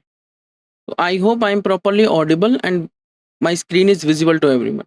तो अब हम डिस्कस करेंगे नीट के PYQs। आप देखेंगे इन पे ईयर भी लिखा हुआ है ताकि आपको रेलेवेंसी पता लगे, ठीक है, कि किस ईयर में कौन से टॉपिक से कहाँ से किस तरीके का क्वेश्चन आया। और जो क्वेश्चन है वो आप देख सकते हैं कि बहुत ज़्यादा मुश्किल नहीं है। अगर हमें कॉन्सेप्ट पता है तो हम इजीली उन क्वेश्चंस को अटेम्प्ट कर सकते हैं। सो चलिए बिगिन करते हैं। अभी सबसे फर्स्ट क्वेश्चन क्या है, 2023 में पूछा गया है यहाँ से, देखिए। Taking stability as the factor which one of the following represent correct relationship. यहाँ पर दे रखे हैं आपको टेलुरियम का क्लोराइड पहले में, इंडियम, एल्यूमिनियम और टेलुरियम का आयोडाइड। कुल मिला के यहाँ पे 3 और 1 का खेल है। है ना। समझिए अब ध्यान से, दोबारा बताता हूँ। बोरोन, एल्यूमिनियम, गैलियम, इंडियम और थैलियम, आपको पता है टॉप टू बॉटम जाने पर +3 ऑक्सीडेशन स्टेट की स्टेबिलिटी डिक्रीज करती है और +1 ऑक्सीडेशन स्टेट की स्टेबिलिटी इंक्रीज करती है। बस यहीं से आपका आंसर हो जाएगा। TlCl3 यहाँ पर प्लस, क्विकली सभी रिप्लाई करिए चैट बॉक्स में। TlCl3 में Tl+3 ऑक्सीडेशन स्टेट में और यहाँ पर +1 में। InI3 में, InI3 जो कि इंडियम है, इंडियम का आयोडाइड, यहाँ पे +3 में है और ये +1 में है। उसके अलावा AlCl3 में, ये AlCl में +1 में है Al और यहाँ +3 में है। और TLI में, TLI टेलुरियम के, थैलियम के आयोडाइड में जो Tl है वो +1 में है और I3 में +3 में है। अब आप बताइए जो Tl है वो किस में ज्यादा स्टेबल है? +1 में ज्यादा स्टेबल है +3 से? बिल्कुल ठीक बात है। सभी आंसर कह रहे हैं सी। उसने पूछा करेक्ट रिलेशनशिप, तो सभी सी आंसर कह रहे हैं। इसका मतलब ये हुआ कि AlCl3 मतलब Al +1 में ज्यादा स्टेबल है Al +3 से। Is it correct? No. TLI, Tl +1 में ज्यादा स्टेबल है Tl +3 से। ये हुआ हमारा डी। ये कौन सा हुआ? डी। Tl +1 में ज्यादा स्टेबल है Tl +3 से, यही दे रखा है। बिल्कुल ठीक है। तो ना ऑप्शन ए ना ऑप्शन बी, ऑप्शन डी इसका करेक्ट आंसर होगा। ठीक है एवरीवन, बिल्कुल इजी क्वेश्चन था। देखिए आंसर देख लेते हैं। D is the correct answer, क्योंकि मैंने आपको बताया टॉप टू बॉटम जाने पर ये तो हैवियर एलिमेंट्स हैं, लोअर ऑक्सीडेशन स्टेट ज्यादा स्टेबल हो जाती है, तो +1 ज्यादा स्टेबल होगी एज कंपेयर टू +3। यही करेक्ट रिलेशनशिप दे रखी है। कॉन्सेप्ट कौन सा यूज हुआ? स्टेबिलिटी का, ऑक्सीडेशन स्टेट वाला। तो जैसे जैसे हम डाउन द ग्रुप मूव करते हैं, सारा खेल किसका है? डी एंड एफ का। पुअर शील्डिंग इफेक्ट आ जाता है डी एंड एफ का। Poor shielding effect of intervening d and f orbitals, जो ये इंक्लूड हो जाते हैं या आने लगते हैं। तो the increased effective nuclear charge holds NS2 electrons, बोल लीजिए NS2 इलेक्ट्रॉन्स या सिंपल NS बोल लीजिए, टाइटली। वैसे इनका इलेक्ट्रॉनिक कॉन्फिगरेशन जनरली होता है NS2 NP1 ग्रुप 13 का। जिस वजह से अगर उनको टाइटली होल्ड कर लिया इलेक्ट्रॉन्स को, तो वो मना कर रहे हैं। भाई अगर मुझे होल्ड कर रखा है तो मैं नहीं कर पाऊंगा ना बॉन्डिंग में पार्टिसिपेट। तो क्या हो रहा है? उनको टाइटली हेल्ड कर लिया, therefore restricting their participation in bonding. और इस इफेक्ट को हम क्या कह देते हैं? Inert pair effect. तो सारा खेल किसका है? इनर्ट पेयर इफेक्ट का। सारा खेल किसका है? पुअर शील्डिंग इफेक्ट का। Intervening d and F orbital जब करते हैं अपनी शील्डिंग, जो उनकी पुअर शील्डिंग है, poor screening effect of intervening d and f orbitals, तो उस वजह से जो हमारे s इलेक्ट्रॉन्स हैं वो मना कर देते हैं, they reluct to participate in the bond formation. So relative stability अगर देखें तो +1 ऑक्सीडेशन स्टेट की इंक्रीज करती है फॉर हेवियर एलिमेंट्स। इसी वजह से जो थैलियम का आयोडाइड है वो ज्यादा स्टेबल है थैलियम के आयोडाइड से +3 वाले से, मतलब +1 वाला ज्यादा स्टेबल है +3 से। आई होप ये क्वेश्चन सभी को समझ में आ गया होगा। 2023 में क्वेश्चन आया हुआ है। नेक्स्ट क्वेश्चन देखें, फिर से 2023 का क्वेश्चन। क्या हम ये क्वेश्चन अटेम्प्ट नहीं कर सकते? अभी तो हम पढ़ के आए हैं इन सभी के बारे में। लिस्ट 1 को लिस्ट 2 से मैच करना है। कोक, कोक बताइए कहाँ मैच करेगा? कोक, मेटलर्जी एक मैंने बताई थी प्रोसेस आपको। मेटलर्जी मैंने कहा था ऐसे रिड्यूसिंग एजेंट यूज करते हैं। कब? कुछ मेटल्स के ऑक्साइड ऐसे होते हैं जिनको हम क्या नहीं कर सकते, जिनको हम इजीली रिड्यूस नहीं कर सकते, तो उनके लिए एक रिड्यूसिंग एजेंट का यूज किया जाता है। डायमंड, क्या मैंने ये तीनों क्रिस्टलाइन फॉर्म्स, क्रिस्टलाइन एलोट्रोप जो थे हमारे कार्बन के, उनके बारे में नहीं बताया? डायमंड के बारे में मैंने बताया हार्डेस्ट मटेरियल है, sp3 हाइब्रिडाइजेशन है, carbon atom, each carbon atom is bonded to 4 other carbon atoms. तो बी का 1 हो गया। सी का क्या हो गया? Fullerene, used as a dry lubricant, lubricancy बताई थी। डी का क्या हो गया? Cage like, sorry fullerene cage like molecule, और डी का क्या हो गया आपका? Used as a dry lubricant. sp2 hybridization यहाँ पे होती है फुलरीन में भी और ग्रेफाइट में भी। अब ये तो मैंने एक्सप्लेनेशन दिया आपको, बट मैं एक बात कह रहा हूँ, अगर मुझे नहीं पता बहुत सारी चीजें, तो मैं कैसे एलिमिनेशन टेक्निक और टाइम सेविंग टेक्निक कैसे करूँ? मुझे डायमंड का पता है, बी का 1, बी का 1 किस में? ना ए में है ना डी में, एक पता लग गया। फिर डी से डिफर कर लेते, ग्रेफाइट का पता है यूज्ड एज ए डी का 2, डी का 2 सिर्फ इसमें, तो ऑप्शन सी हो गया। कितने सेकंड लगे? 10 सेकंड के अंदर ये क्वेश्चन हो गया, क्योंकि मुझे कॉन्सेप्ट पता थे। क्लियर है एवरीवन? तो coke as a reducing agent, A का 3। डायमंड, कार्बन एटम्स मैंने आपको बताया था किस तरीके से टेट्राहेड्रली अरेंज होते हैं, और एक हार्डेस्ट सब्सटेंस है ये, और एक क्या देते हैं, टेट्राहेड्रली अरेंजमेंट जो स्ट्रॉन्ग है, 3D अरेंजमेंट प्रोवाइड करते हैं जिसमें कार्बन एटम की हाइब्रिडाइजेशन sp3 है और each carbon atom is bonded to 4 other carbon atoms, कोई फ्री इलेक्ट्रॉन नहीं है, बेड कंडक्टर है, इलेक्ट्रिसिटी का इंसुलेटर बोला जाता है। फुलरीन के बारे में मैंने बताया था, C60 मॉलिक्यूल जो केज लाइक मॉलिक्यूल्स होते हैं, बकमिस्टर फुलरीन भी इन्हें बोल देते हैं, और ये सॉकर बॉल जैसे शेप होती है। ग्रेफाइट के बारे में ड्राई लुब्रिकेंट की तरह यूज करते हैं, जहां ऑयल यूज नहीं कर सकते क्योंकि जो लेयर्ड स्ट्रक्चर होता है हेक्सागोनल लेयर्ड स्ट्रक्चर, और जहां पर लेयर्ड स्ट्रक्चर है इसका मतलब ये हुआ अगर लेयर्ड स्ट्रक्चर है तो जो उन लेयर्स के बीच में जो फोर्सेस है वो weak van der Waals forces है, and layers are slippery over each other, यही तो बताया था। सो अगर लेयर्स हमारी एक दूसरे पर स्लिपरी हैं जिस वजह से हम इसे लुब्रिकेंसी में यूज करते हैं, तो करेक्ट आंसर क्या हो गया, option C. Good, option solution देख लेते हैं। जो इस क्वेश्चन का करेक्ट आंसर होगा वो क्या होगा, डेफिनेटली ऑप्शन सी। ए को मैच कर दो 3 से, सारी बातें मैंने आपको एक्सप्लेन कर दी हैं। बी को मैच कर दो 1 से, सी को मैच कर दो 4th से, और डी को मैच कर दो 2nd से। ये इसका सॉल्यूशन है।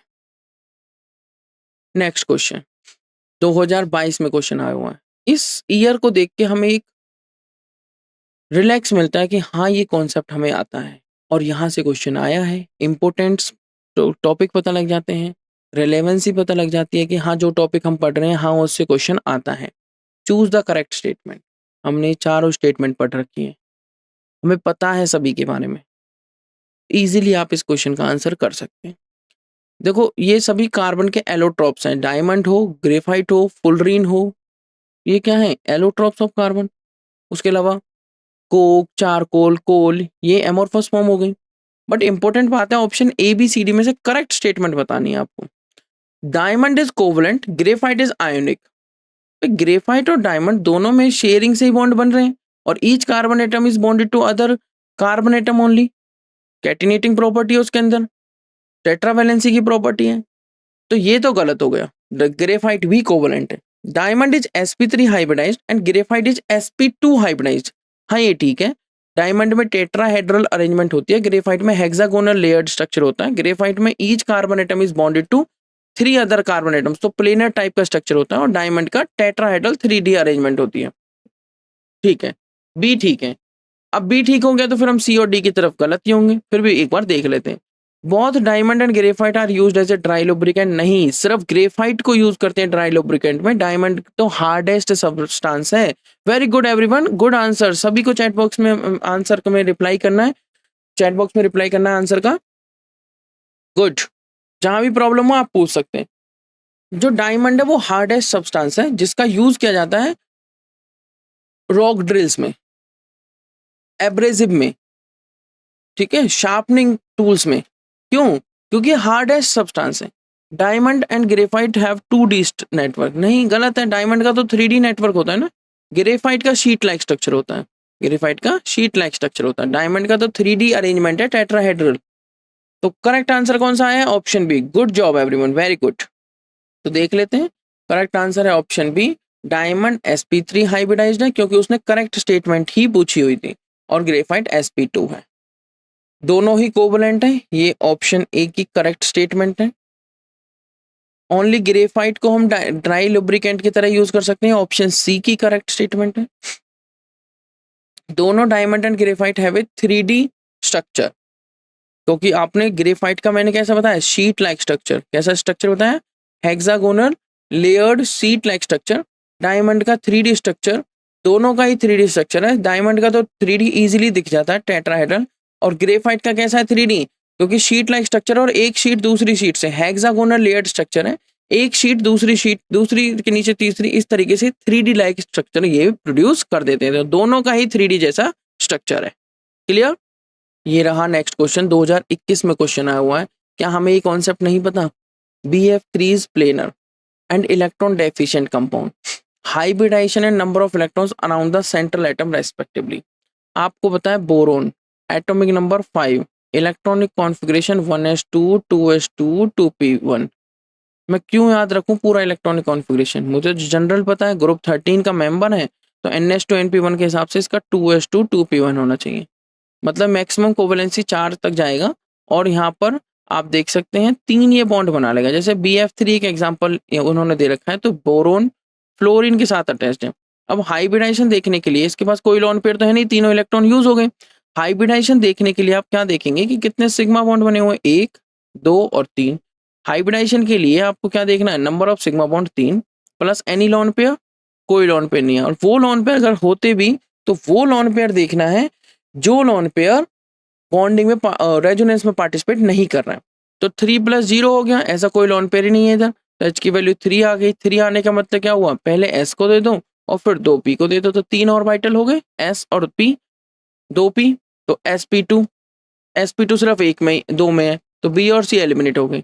अब कितने इलेक्ट्रॉन दिख रहे हैं, एक बॉन्ड में होते हैं 2 इलेक्ट्रॉन, तो कितने बॉन्ड बने हुए, 3 बॉन्ड, तो कितने इलेक्ट्रॉन, 6 इलेक्ट्रॉन। तो करेक्ट आंसर आ गया option D, not a. Very good everyone, I can see your chats, I can see your answers. इसका मतलब आपने कॉन्सेप्ट को बहुत अच्छे से समझा है। पर क्या आप 2021 में अगर पेपर अटेम्प्ट करते और ये क्वेश्चन आ जाता तो आप उसे कर नहीं सकते थे, कर सकते थे। क्यों कर सकते थे, क्योंकि कॉन्सेप्ट आपको आता है। आपको हाइब्रिडाइजेशन देखनी है, सिर्फ आपको नंबर ऑफ इलेक्ट्रॉन्स फाउंड करने around the central atom, easily हमने कर दिया। देख लेते हैं इसका करेक्ट आंसर, जो हमने बताया वो इसका करेक्ट आंसर है। sp2 हाइब्रिडाइजेशन है बोरोन की, BF3 में प्लेनर है, ये बिल्कुल ट्राइगोनल प्लेनर इसका स्ट्रक्चर है। अगर एंगल की बात करूँ तो 120 डिग्री एंगल होगा, क्योंकि सेंट्रल एटम के अराउंड आप देख सकते हैं क्या है, अराउंड 120 डिग्री एंगल होगा, क्योंकि सेंट्रल एटम के अराउंड सिमिट्री है, 3 फ्लोरीन एटम प्रेजेंट है। तो हाइब्रिडाइजेशन sp2 और number of electrons around the central atom है 6। ये रहा नेक्स्ट क्वेश्चन। कहाँ आया है क्वेश्चन, 2019 में। क्या हम 2019 में अगर होते तो ये क्वेश्चन अटेम्प्ट नहीं कर सकते थे। सबसे इंपॉर्टेंट बात है, उसने पूछा हुआ है इनकरेक्ट स्टेटमेंट, तो इनकरेक्ट बताना है, करेक्ट करेक्ट हटा दो। PbF4 कोवलेंट है नेचर में, PbF4, Pb का साइज कार्बन, कार्बन के बाद कौन आया, silicon, germanium, tin, lead. Pb का साइज आप देखो कहाँ जा रहा है, हैवियर एलिमेंट में जा रहा है, साइज ज्यादा होगा, और ऊपर से +4 में साइज ज्यादा है, ठीक है। और फ्लोरीन छोटा साइज सबसे ऊपर बैठा हुआ है, यहाँ पे ये फ्लोरीन है, ग्रुप 17 में सबसे ऊपर बैठा हुआ फ्लोरीन, छोटा साइज। यहाँ पे एक कोड वर्क नहीं किया है, मैं आपको बता देता हूँ। GeX4 जो है वो यहाँ लिखा होगा GeX2 से ज्यादा स्टेबल है, ये है क्वेश्चन, ठीक है। ऑप्शन सी में ध्यान से रीड कर लीजिए।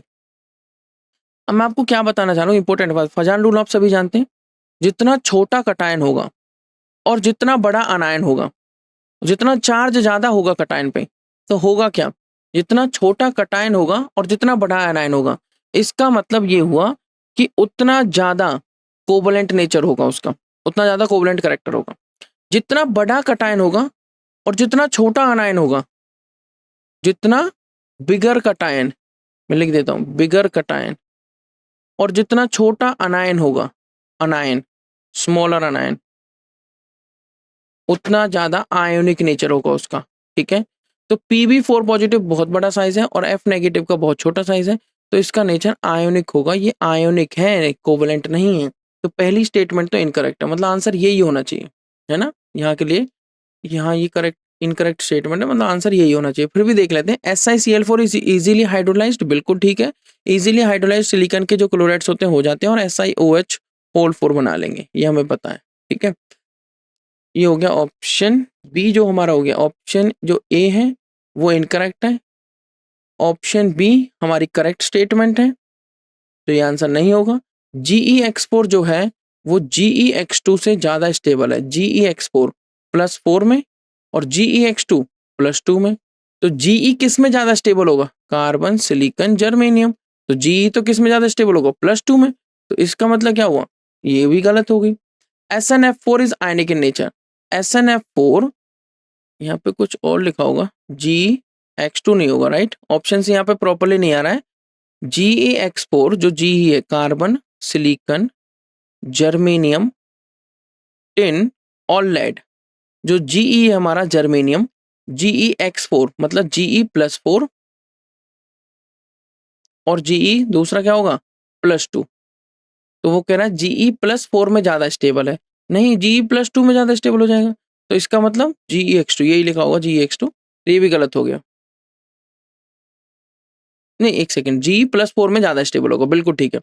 क्योंकि टॉप 2 हेवियर एलिमेंट्स के लिए जैसे SN +2 में ज़्यादा स्टेबल है और लेड भी +2 में ज़्यादा स्टेबल है, ठीक है? तो ये हो गया हमारा, ऑप्शन सी भी गलत होगा अगर मैं इसको अभी इनकरेक्ट मार्क कर देता हूँ। SnF4 is ionic in nature, जो टिन का फ्लोराइड है वो आयनिक के नेचर में, तो SN+4 है और दूसरा F नेगेटिव है, तो साइज बड़ा है SN+4 का और F नेगेटिव, बट उतना ज्यादा साइज नहीं है, लेड पे जाने के बाद ज्यादा साइज बढ़ जाता है, तो SN+4 और F नेगेटिव ये बिल्कुल आयनिक के नेचर में, मतलब ये करेक्ट स्टेटमेंट है, तो ये भी हमारा आंसर नहीं होगा।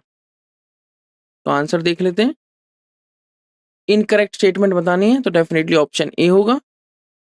PbF4 हमारा कैसा है, PbF4 is ionic in nature. Next question देख लेते हैं, विच of the following species is not stable. Question आया है 2019 में, यहाँ से कौन सी स्पीसीज स्टेबल नहीं है। ये दे रखा SiF6 2 नेगेटिव, फिर क्या दे रखा आपको GeCl6 2 नेगेटिव, फिर SnOH होल 6 2 नेगेटिव, और ऑप्शन डी में दे रखा SiCl6 2 नेगेटिव। सिलिकॉन, जर्मेनियम और tin, carbon, silicon, germanium, tin और लेड, ये आपका ऑर्डर होता है। कार्बन और लेड नहीं है, इन तीनों के कॉम्प्लेक्स आपको दे रखे हैं, तो इजीली इस क्वेश्चन का आंसर कर सकते हैं कि कौन स्टेबल नहीं है, कौन छोटा है और ज्यादा मॉलिक्यूल्स उसके साथ ज्यादा एटम्स, सराउंडिंग एटम्स प्रेजेंट हैं। तो मोस्टली स्टूडेंट्स का आंसर आया option D, very good, SiCl6। SiF6 तो पॉसिबल हो सकता है क्योंकि छोटा है, तो फ्लोरीन छोटे छोटे एटम्स को तो अपने 6 एटम्स अपने सराउंडिंग में रख सकता है, बट इतने बड़े बड़े हैवियर 6 क्लोरीन्स को अपने सराउंडिंग में रखना वो थोड़ा सा इसके लिए बल्कि हो जाता है। बल्कि और स्टेरिक हिंडेंस की वजह से, इलेक्ट्रॉनिक रिपल्शंस की वजह से ये क्या कर पाता है, ये मॉलिक्यूल स्टेबल नहीं है, अनस्टेबल है। कैसा है ये, अनस्टेबल। SiCl6 2 नेगेटिव कैसा है, अनस्टेबल। सॉल्यूशन देख लेते हैं, ये एग्जिस्ट नहीं कर सकता क्योंकि लार्ज क्लोराइड आयंस को Si4 पॉजिटिव एकोमोडेट नहीं कर सकता due to its small size, due to its small size. Next question देखते हैं, नीट 2018 में क्वेश्चन आया है, ट्रेंड से आ गया क्वेश्चन, एटॉमिक रेडियाई का ट्रेंड पूछा हुआ है। आप सभी जानते हैं इसका trend, boron, aluminium, gallium, indium और थैलियम। जैसा कि हम जानते हैं, बोरोन, एल्यूमिनियम, गैलियम, इंडियम और थैलियम, सबसे बड़ी बात है हम ये सोच रहे हैं जो एक्सपेक्टेड है कि top to bottom size increase कर रहा है, एटॉमिक रेडियस इंक्रीज करेगी, बट ऐसा नहीं है। पुअर शील्डिंग इफेक्ट आने की वजह से डी एंड एफ ऑर्बिटल्स का जो पुअर स्क्रीनिंग इफेक्ट है उसको आने की वजह से होता क्या है, ऑर्डर चेंज हो जाता है। बोरोन का क्या होगा, सबसे छोटा साइज होगा, बोरोन का साइज क्या होगा, सबसे छोटा। बोरोन के बाद जब एल्यूमिनियम पे गए और एल्यूमिनियम से गैलियम की तरफ जाने पे डी का इंट्रोडक्शन हो जाता है, इसका इंट्रोडक्शन डी का, इसका मतलब गैलियम का साइज कम हो जाएगा, एल्यूमिनियम का ज्यादा हो जाएगा। और जब हम और मूव करते हैं यहाँ पर तो यहाँ पे एफ आ जाता है, मतलब टेलुरियम का साइज, टेलुरियम नहीं थैलियम का साइज कम हो जाएगा और इंडियम का साइज ज्यादा हो जाएगा। यही तो हमने पढ़ा था, option D correct answer. Good job everyone, correct answer क्या है हमारा, option C. Boron, gallium, sorry हाँ, इंडियम का कम हो गया ना, ऑप्शन डी नहीं, ऑप्शन सी, ऑप्शन डी नहीं, ऑप्शन सी। मैंने आपको बताया बोरोन, एल्यूमिनियम, गैलियम, इंडियम और थैलियम। करेक्ट आंसर आपका ऑप्शन डी आएगा, ध्यान रखना, ठीक है, यहाँ पे रॉन्गली मैच्ड है। करेक्ट आंसर आपका क्या आएगा, ऑप्शन डी। ड्यू टू, जो ऑप्शन डी करेक्ट आएगा, ड्यू टू पुअर शील्डिंग या poor screening effect of 3d10 electrons in gallium, gallium का साइज एल्यूमिनियम से कम हो जाता है और थैलियम का इंडियम से कम हो जाता है, ठीक है, थैलियम का क्या हो जाता है, इंडियम से कम, मतलब इंडियम का साइज ज्यादा हो जाता है, तो ये ऐसे आएगा, ऐसे समझ सकते हो आप। करेक्ट आंसर ऑप्शन डी है, नहीं सी नहीं, ऑप्शन डी है, very good everyone. Correct answer आपका क्या है, ऑप्शन डी, बोरोन, उसके बाद गैलियम, उसके बाद एल्यूमिनियम, उसके बाद आपका आना चाहिए थैलियम और फिर इंडियम, या फिर ऐसे भी लिखा मिल सकता है, मैंने कई तरीके से आपको लिख के दिखाया था। ओके, ये साइन का ध्यान रखना है, इस साइन का। ये रहा नेक्स्ट क्वेश्चन, 2018 में यहाँ से क्वेश्चन आया हुआ है। देखिए क्या क्वेश्चन है, ध्यान से समझिए। Which one of the following elements is unable to form MF6 negative ion. बताइए कौन एग्जिस्ट नहीं करेगा इस तरीके से? जिसका छोटा साइज होगा वही तो एग्जिस्ट नहीं कर पाएगा, या मैं ये कहूँ जो अपनी कोवेलेंसी को इंक्रीज नहीं कर पाएगा। अब वो कौन सा एलिमेंट है? सेकंड पीरियड का एलिमेंट होना चाहिए। Good job. गैलियम भी कर लेगा, एल्यूमिनियम भी कर लेगा, इंडियम भी कर लेगा, बट बोरोन के पास तो डी ऑर्बिटल ही नहीं है, तो वो 4 से ज्यादा बॉन्ड तो बना ही नहीं पाएगा। बोरोन के पास 3 से ज्यादा कैसे बॉन्ड बनाएगा वो? ठीक है, तो ये किसकी तरह एक्ट कर रहा है? बोरोन लुईस एसिड की तरह एक्ट करता है। बोरोन के जो कंपाउंड्स होते हैं वो लुईस एसिड की तरह एक्ट करते हैं, जैसे BCl3 हो गया, BF3 हो गया, क्योंकि इलेक्ट्रॉन पेयर एक्सेप्टर की तरह काम करते हैं। इसका जनरल इलेक्ट्रॉनिक कॉन्फ़िगरेशन बोरोन का अगर मैं लास्ट शेल का इलेक्ट्रॉनिक कॉन्फ़िगरेशन की बात करूं तो 2s2 2p1 होता है। तो कितने बॉन्ड बनाएगा? 3 बॉन्ड बना देगा। तो ये 6 फ्लोरीन को अपने सराउंड में अटैच नहीं कर सकता। तो इस क्वेश्चन का करेक्ट आंसर क्या हुआ? Option D, boron. Boron belong करता है सेकंड पीरियड से और it does not have a vacant D orbital, तो ये अपनी कोवेलेंसी को एक्सपेंड नहीं कर सकता। और वैसे भी ये पॉसिबल नहीं कि 1s2 2s2 2p1 अगर 1s से डी में इलेक्ट्रॉन पहुंच जाना, ठीक है, बहुत ज्यादा हाई एनर्जी चाहिए इसके लिए,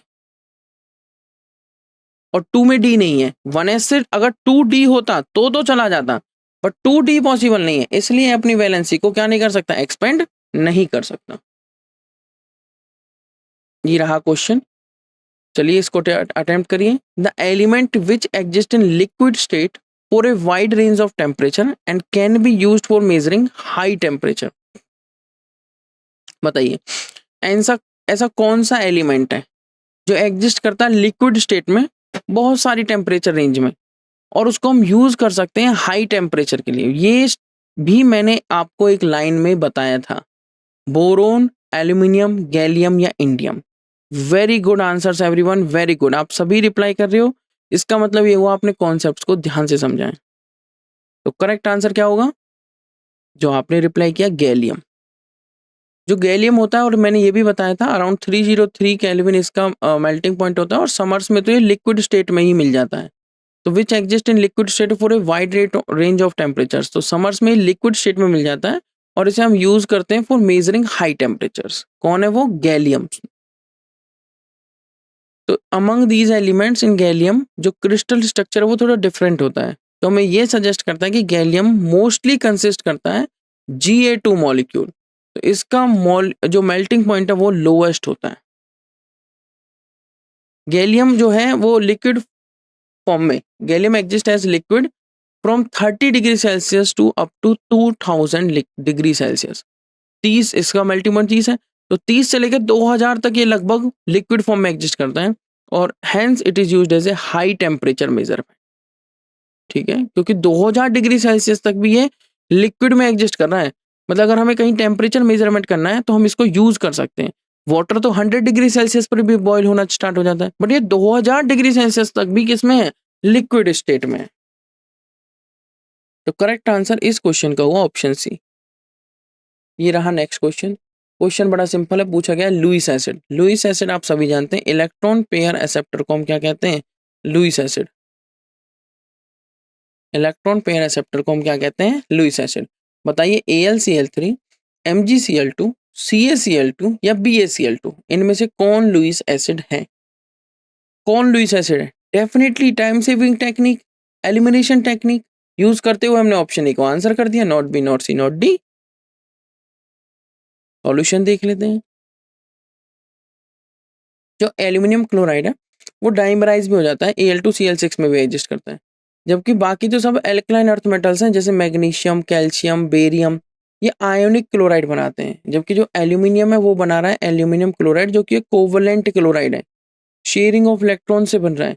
despite of sharing electrons with chlorine, यहाँ तक कि ऑक्टेट भी एल्यूमिनियम का कंप्लीट नहीं है। इसके पास कितने, मैं कहूँगा 3 अगर बॉन्ड बने हुए सिंपल स्ट्रक्चर की फॉर्म में देखें तो 3 बॉन्ड मतलब 1 2 3 4 5 6 इलेक्ट्रॉन, टोटल 6 इलेक्ट्रॉन्स इसके पास प्रेजेंट है। तो अपना ऑक्टेट पूरा करने के लिए 2 इलेक्ट्रॉन और चाहिए इसे, तो इट नीड इलेक्ट्रॉन्स मतलब इलेक्ट्रॉन पेयर एक्सेप्टर की तरह काम करेगा। अगर इलेक्ट्रॉन पेयर एक्सेप्टर है तो इसका मतलब ये हुआ कि हम उसे क्या कहेंगे, लुईस एसिड। ये रहा नेक्स्ट क्वेश्चन, बताइए इसका answer. Which of the following oxide is acidic in nature. बताइए, हमने जब ऑक्साइड्स पढ़े थे तो हमने ये भी पढ़ा था कि कौन एसिडिक है कौन बेसिक है, और मैंने आपको बताया ग्रुप 13 के एलिमेंट्स हैं। ग्रुप 13 में मैंने आपको बताया, ग्रुप 13 में boron, aluminium, then gallium, indium, thallium. Boron, aluminium, gallium, indium, thallium. बोरोन का ऑक्साइड यहाँ पे दे रखा B2O3, इन्हें हम बोरेट्स भी कह देते हैं। एल्यूमिनियम का दे रखा Al2O3, गैलियम का Ga2O3, इंडियम का In2O3। थैलियम, थैलियम यहाँ पे नहीं है। मैंने आपको बताया था कि बोरोन का ऑक्साइड जो होता है वो एसिडिक होता है, बिल्कुल ठीक है। एल्यूमिनियम और गैलियम दोनों का ऑक्साइड एम्फोटेरिक होता है, एम्फोटेरिक, बिल्कुल ठीक है। और मैंने बताया इंडियम और थैलियम के ऑक्साइड बेसिक होते हैं, बेसिक। तो टॉप टू बॉटम जाने पर एक तरीके से बेसिक नेचर इंक्रीज कर रहा है। तो B2O3 जिसका ऑक्साइड कैसा होगा, एसिडिक होगा। Not option B, not C, not D. तो आंसर क्या होना चाहिए, आंसर होना चाहिए option A. Down the group जाने पर एसिडिक नेचर ऑक्साइड का चेंज करता है from acidic to basic through amphoteric. ठीक है, यही मैंने आपको बताया। तो B2O3 मोर एसिडिक, कम बेसिक, Al2O3, Ga2O3 एम्फोटेरिक, और In2O3 और Tl2O3 देखें तो बेसिक। नेक्स्ट क्वेश्चन देख लेते हैं। The exhibition of highest coordination number depends on the availability of vacant orbitals. कौन से वैकेंट ऑर्बिटल्स, डी ऑर्बिटल्स होने चाहिए या और भी वैकेंट ऑर्बिटल्स हो in the central atom. Which of the following element is not likely to act as a central atom in MF6 3 negative. कौन इसमें एग्जिस्ट नहीं कर सकता, बताइए। MF6 3 नेगेटिव में कौन एग्जिस्ट नहीं कर सकता, कौन इसमें फिट नहीं हो सकता। ये इसी टाइप का एक क्वेश्चन हम डिस्कस कर चुके हैं, बस ये स्टेटमेंट दूसरी तरीके से पूछी गई है, right. Very good. Boron, boron वो है जो इस तरीके से एग्जिस्ट नहीं करेगा। एल्यूमिनियम कर देगा, कैल्शियम कर देगा, इंडियम भी, बट बोरोन ऐसे एग्जिस्ट नहीं कर पाएगा। ठीक है, तो करेक्ट आंसर क्या होगा, ऑप्शन ए, बोरोन। तो आप देख सकते हैं इन सभी एलिमेंट्स में बोरोन का एटॉमिक नंबर सबसे लोएस्ट है। इसका एटॉमिक नंबर 5 है। Electronic configuration 1s2 2s2 2p1 है। और ये सेकंड पीरियड का एलिमेंट है। सेकंड पीरियड का एलिमेंट मतलब सेकंड लास्ट सेल, मतलब 2s2 2p1 अगर मैं बोलूं तो सेकंड लास्ट सेल में क्या एग्जिस्ट नहीं हो सकता, 2d पॉसिबल नहीं है। 2d अगर पॉसिबल नहीं है मतलब it does not have vacant d orbital. Boron क्या शो कर सकता है, मैक्सिमम कोऑर्डिनेशन नंबर 4। मैक्सिमम कितना शो कर सकता है, coordination number 4। The element M in the complex ion MF6 3 negative has a coordination number 6, और ये कितना शो कर सकता है, boron 4। So boron can not form the complex of the type MF6 3 negative, या मैं कहूं BF6 3 नेगेटिव। इस टाइप का कोई कॉम्प्लेक्स बोरोन नहीं बना सकता। Very good answers. देखो सारे क्वेश्चंस आप देख सकते हो, सारे क्वेश्चंस कहाँ से आ रहे हैं, कॉन्सेप्ट से, NCERT से। मोस्टली क्वेश्चंस वहीं से आ रहे हैं, सिर्फ कॉन्सेप्ट ध्यान से पढ़ने। Quartz is a extensively used as a piezoelectric material it contains। piezoelectric material मतलब, piezo का मतलब पाइजीन एक वर्ड होता है ग्रीक का, उसका मतलब होता है सप्रेस करना, दबाना। तो दबाने से वो इलेक्ट्रिसिटी आ जाती है उसके अंदर, इलेक्ट्रिसिटी प्रोड्यूस करते हैं, मतलब पीजो इलेक्ट्रिक मेटेरियल बोलते हैं उन्हें हम। तो वो क्या कंटेन्स करता है, इट कंटेन्स लेड। तो क्वार्ट्ज का फॉर्मूला हम पढ़ते हैं, क्वार्ट्ज क्या होता है वो आपको ध्यान रखना है, वहीं से आंसर हो जाएगा। Not A, not C, not D, silicon. कौन होता है उसके अंदर, सिलिकॉन, ये ध्यान रखना है। ये हमने एक क्वेश्चन देखा है थोड़ा सा, बट अगर आप थ्योरी ध्यान से पढ़ेंगे तो वहां पे लिखा आ जाता है क्वार्ट्ज इज सिलिका। ये मैंने आपको बताया भी था, कार्बन सिलिकॉन जब लिखा हुआ था तो वहां पे लिखा हुआ था इट एग्जिस्ट एज सिलिका और सिलिकेट्स। तो करेक्ट आंसर क्या आया, ऑप्शन बी। जो क्वार्ट्ज है क्रिस्टलाइन फॉर्म ऑफ सिलिका है, सिलिका मैंने बताया था, तो सिलिका की क्रिस्टलाइन फॉर्म क्या है, क्वार्ट्ज। ग्लास एमोर्फस फॉर्म है। क्वार्ट्ज को यूज किया जाता है, extensively used as a piezo electric material. ये रहा नेक्स्ट क्वेश्चन। ये बड़ा ही सिंपल क्वेश्चन है, हम अपने लोअर ग्रेड से पढ़ते हुए आए हैं। ड्राई आइस, ड्राई आइस जिसको हम किसके लिए यूज करते हैं, लैब्स में या बहुत सारी जगह टेम्परेचर को लो करने में। क्या हो सकता है वो? Solid ammonia, solid sulphur dioxide, solid carbon dioxide या solid N2? Definitely solid carbon dioxide. Solid carbon dioxide जहां पर हम सब्लिमेशन प्रोसेस लगा के फिर उसे गैसियस कार्बन डाइऑक्साइड में डायरेक्टली कन्वर्ट कर देते हैं, या मैं कहूँ गैसियस कार्बन डाइऑक्साइड पे डिपोजिशन प्रोसेस लगा के हम उसको किसमें कन्वर्ट कर सकते हैं? सॉलिड कार्बन डाइऑक्साइड में। तो समझने वाली बात यह है कि solid to directly gaseous conversion is named as sublimation. ठीक है, तो इस क्वेश्चन का करेक्ट आंसर क्या होगा? Option C, solid carbon dioxide. जो कार्बन डाइऑक्साइड है can be obtained as a solid in the form of dry ice, allowing the liquefied CO2 to expand rapidly. बहुत तेजी से एक्सपेंड होती है, जिस वजह से हम क्या करते हैं, लो टेम्परेचर मेंटेन करने में हेल्प करता है इन लेबोरेटरी। और ड्राई आइस कुछ भी नहीं है, सिर्फ सॉलिड कार्बन डाइऑक्साइड है। नेक्स्ट क्वेश्चन देखिए, कैटिनेशन का मतलब मैंने आपको बताया self linking ability. It means linking of similar atoms. किस बात पे डिपेंड करता है? Depends on size and electronic configuration of atoms. The tendency of catenation in group 14 elements. बस उसका ऑर्डर पूछा हुआ, आपको ये तो पता है सबसे ज्यादा कैटिनेशन तो कार्बन के अंदर होती है, तो इसका मतलब दो ऑप्शंस तो हट गए। अब दो बचे। कार्बन के बाद ज्यादा कैटिनेशन किसके अंदर होगी? Silicon, germanium, tin. ऑर्डर देखो किस तरीके से लिख रखा है, बड़ा ही सिंपल क्वेश्चन है। तो इसका करेक्ट आंसर क्या होगा? डेफिनेटली ऑप्शन बी, कार्बन की सबसे ज्यादा कैटिनेशन, उससे बहुत कम होगी सिलिकॉन की, उससे कम होगी जर्मेनियम, और टिन की नियरली इक्वल होगी। तो टेंडेंसी किसकी? Long open chain, close chain, rings बनाने की जो टेंडेंसी है, एक दूसरे से जुड़ने की जो टेंडेंसी है, सेल्फ लिंकिंग जो एबिलिटी है, combination of some atoms in themselves, उसे हम कहेंगे कैटिनेशन। और कैटिनेशन की टेंडेंसी मैक्सिमम रहेगी इन कार्बन और डिक्रीज करेगी डाउन द ग्रुप। जैसे जैसे साइज इंक्रीज होता है कुछ इस तरीके से, carbon, silicon, germanium, then tin, और लेड की सबसे कम होगी। ऐसा इसलिए क्योंकि कार्बन कार्बन की जो बॉन्ड एनर्जी है वो हाई है, और डाउन द ग्रुप जाने पर साइज इंक्रीज करता है, इलेक्ट्रोनेगेटिविटी घटती है, और कैटिनेशन शो करने की टेंडेंसी भी कम होती है। नेक्स्ट क्वेश्चन आ जाता है, the most commonly used reducing agent. बताइए, इसका हम ऑक्सीडेशन की हेल्प से, ऑक्सीडेशन स्टेट की हेल्प की, स्टेबिलिटी की हेल्प से इस क्वेश्चन का आंसर कर सकते हैं। AlCl3, PbCl2, SnCl4 या SnCl2। Al+3 में है, ठीक है, Pb+2 में है। तो कार्बन, सिलिकॉन, जर्मेनियम, टिन और लेड, जब हम डाउन द ग्रुप जाते हैं तो +2 की स्टेबिलिटी बढ़ती है और +4 की स्टेबिलिटी घटती है। तो Pb+2 में है तो ठीक है, Pb+2 में है तो ठीक है। इसका मतलब रिड्यूसिंग एजेंट का मतलब क्या है? जो दूसरे का रिडक्शन करे, अपना ऑक्सीडेशन करे। अपना ऑक्सीडेशन कब करेगा? जब वो +2 से +4 जाना चाहेगा। SnCl4 किस में है? +4 में, और SnCl2 किस में है? +2 में। तो बताइए क्या आंसर होना चाहिए? तो मोस्टली स्टूडेंट्स का आंसर आ रहा है ऑप्शन बी।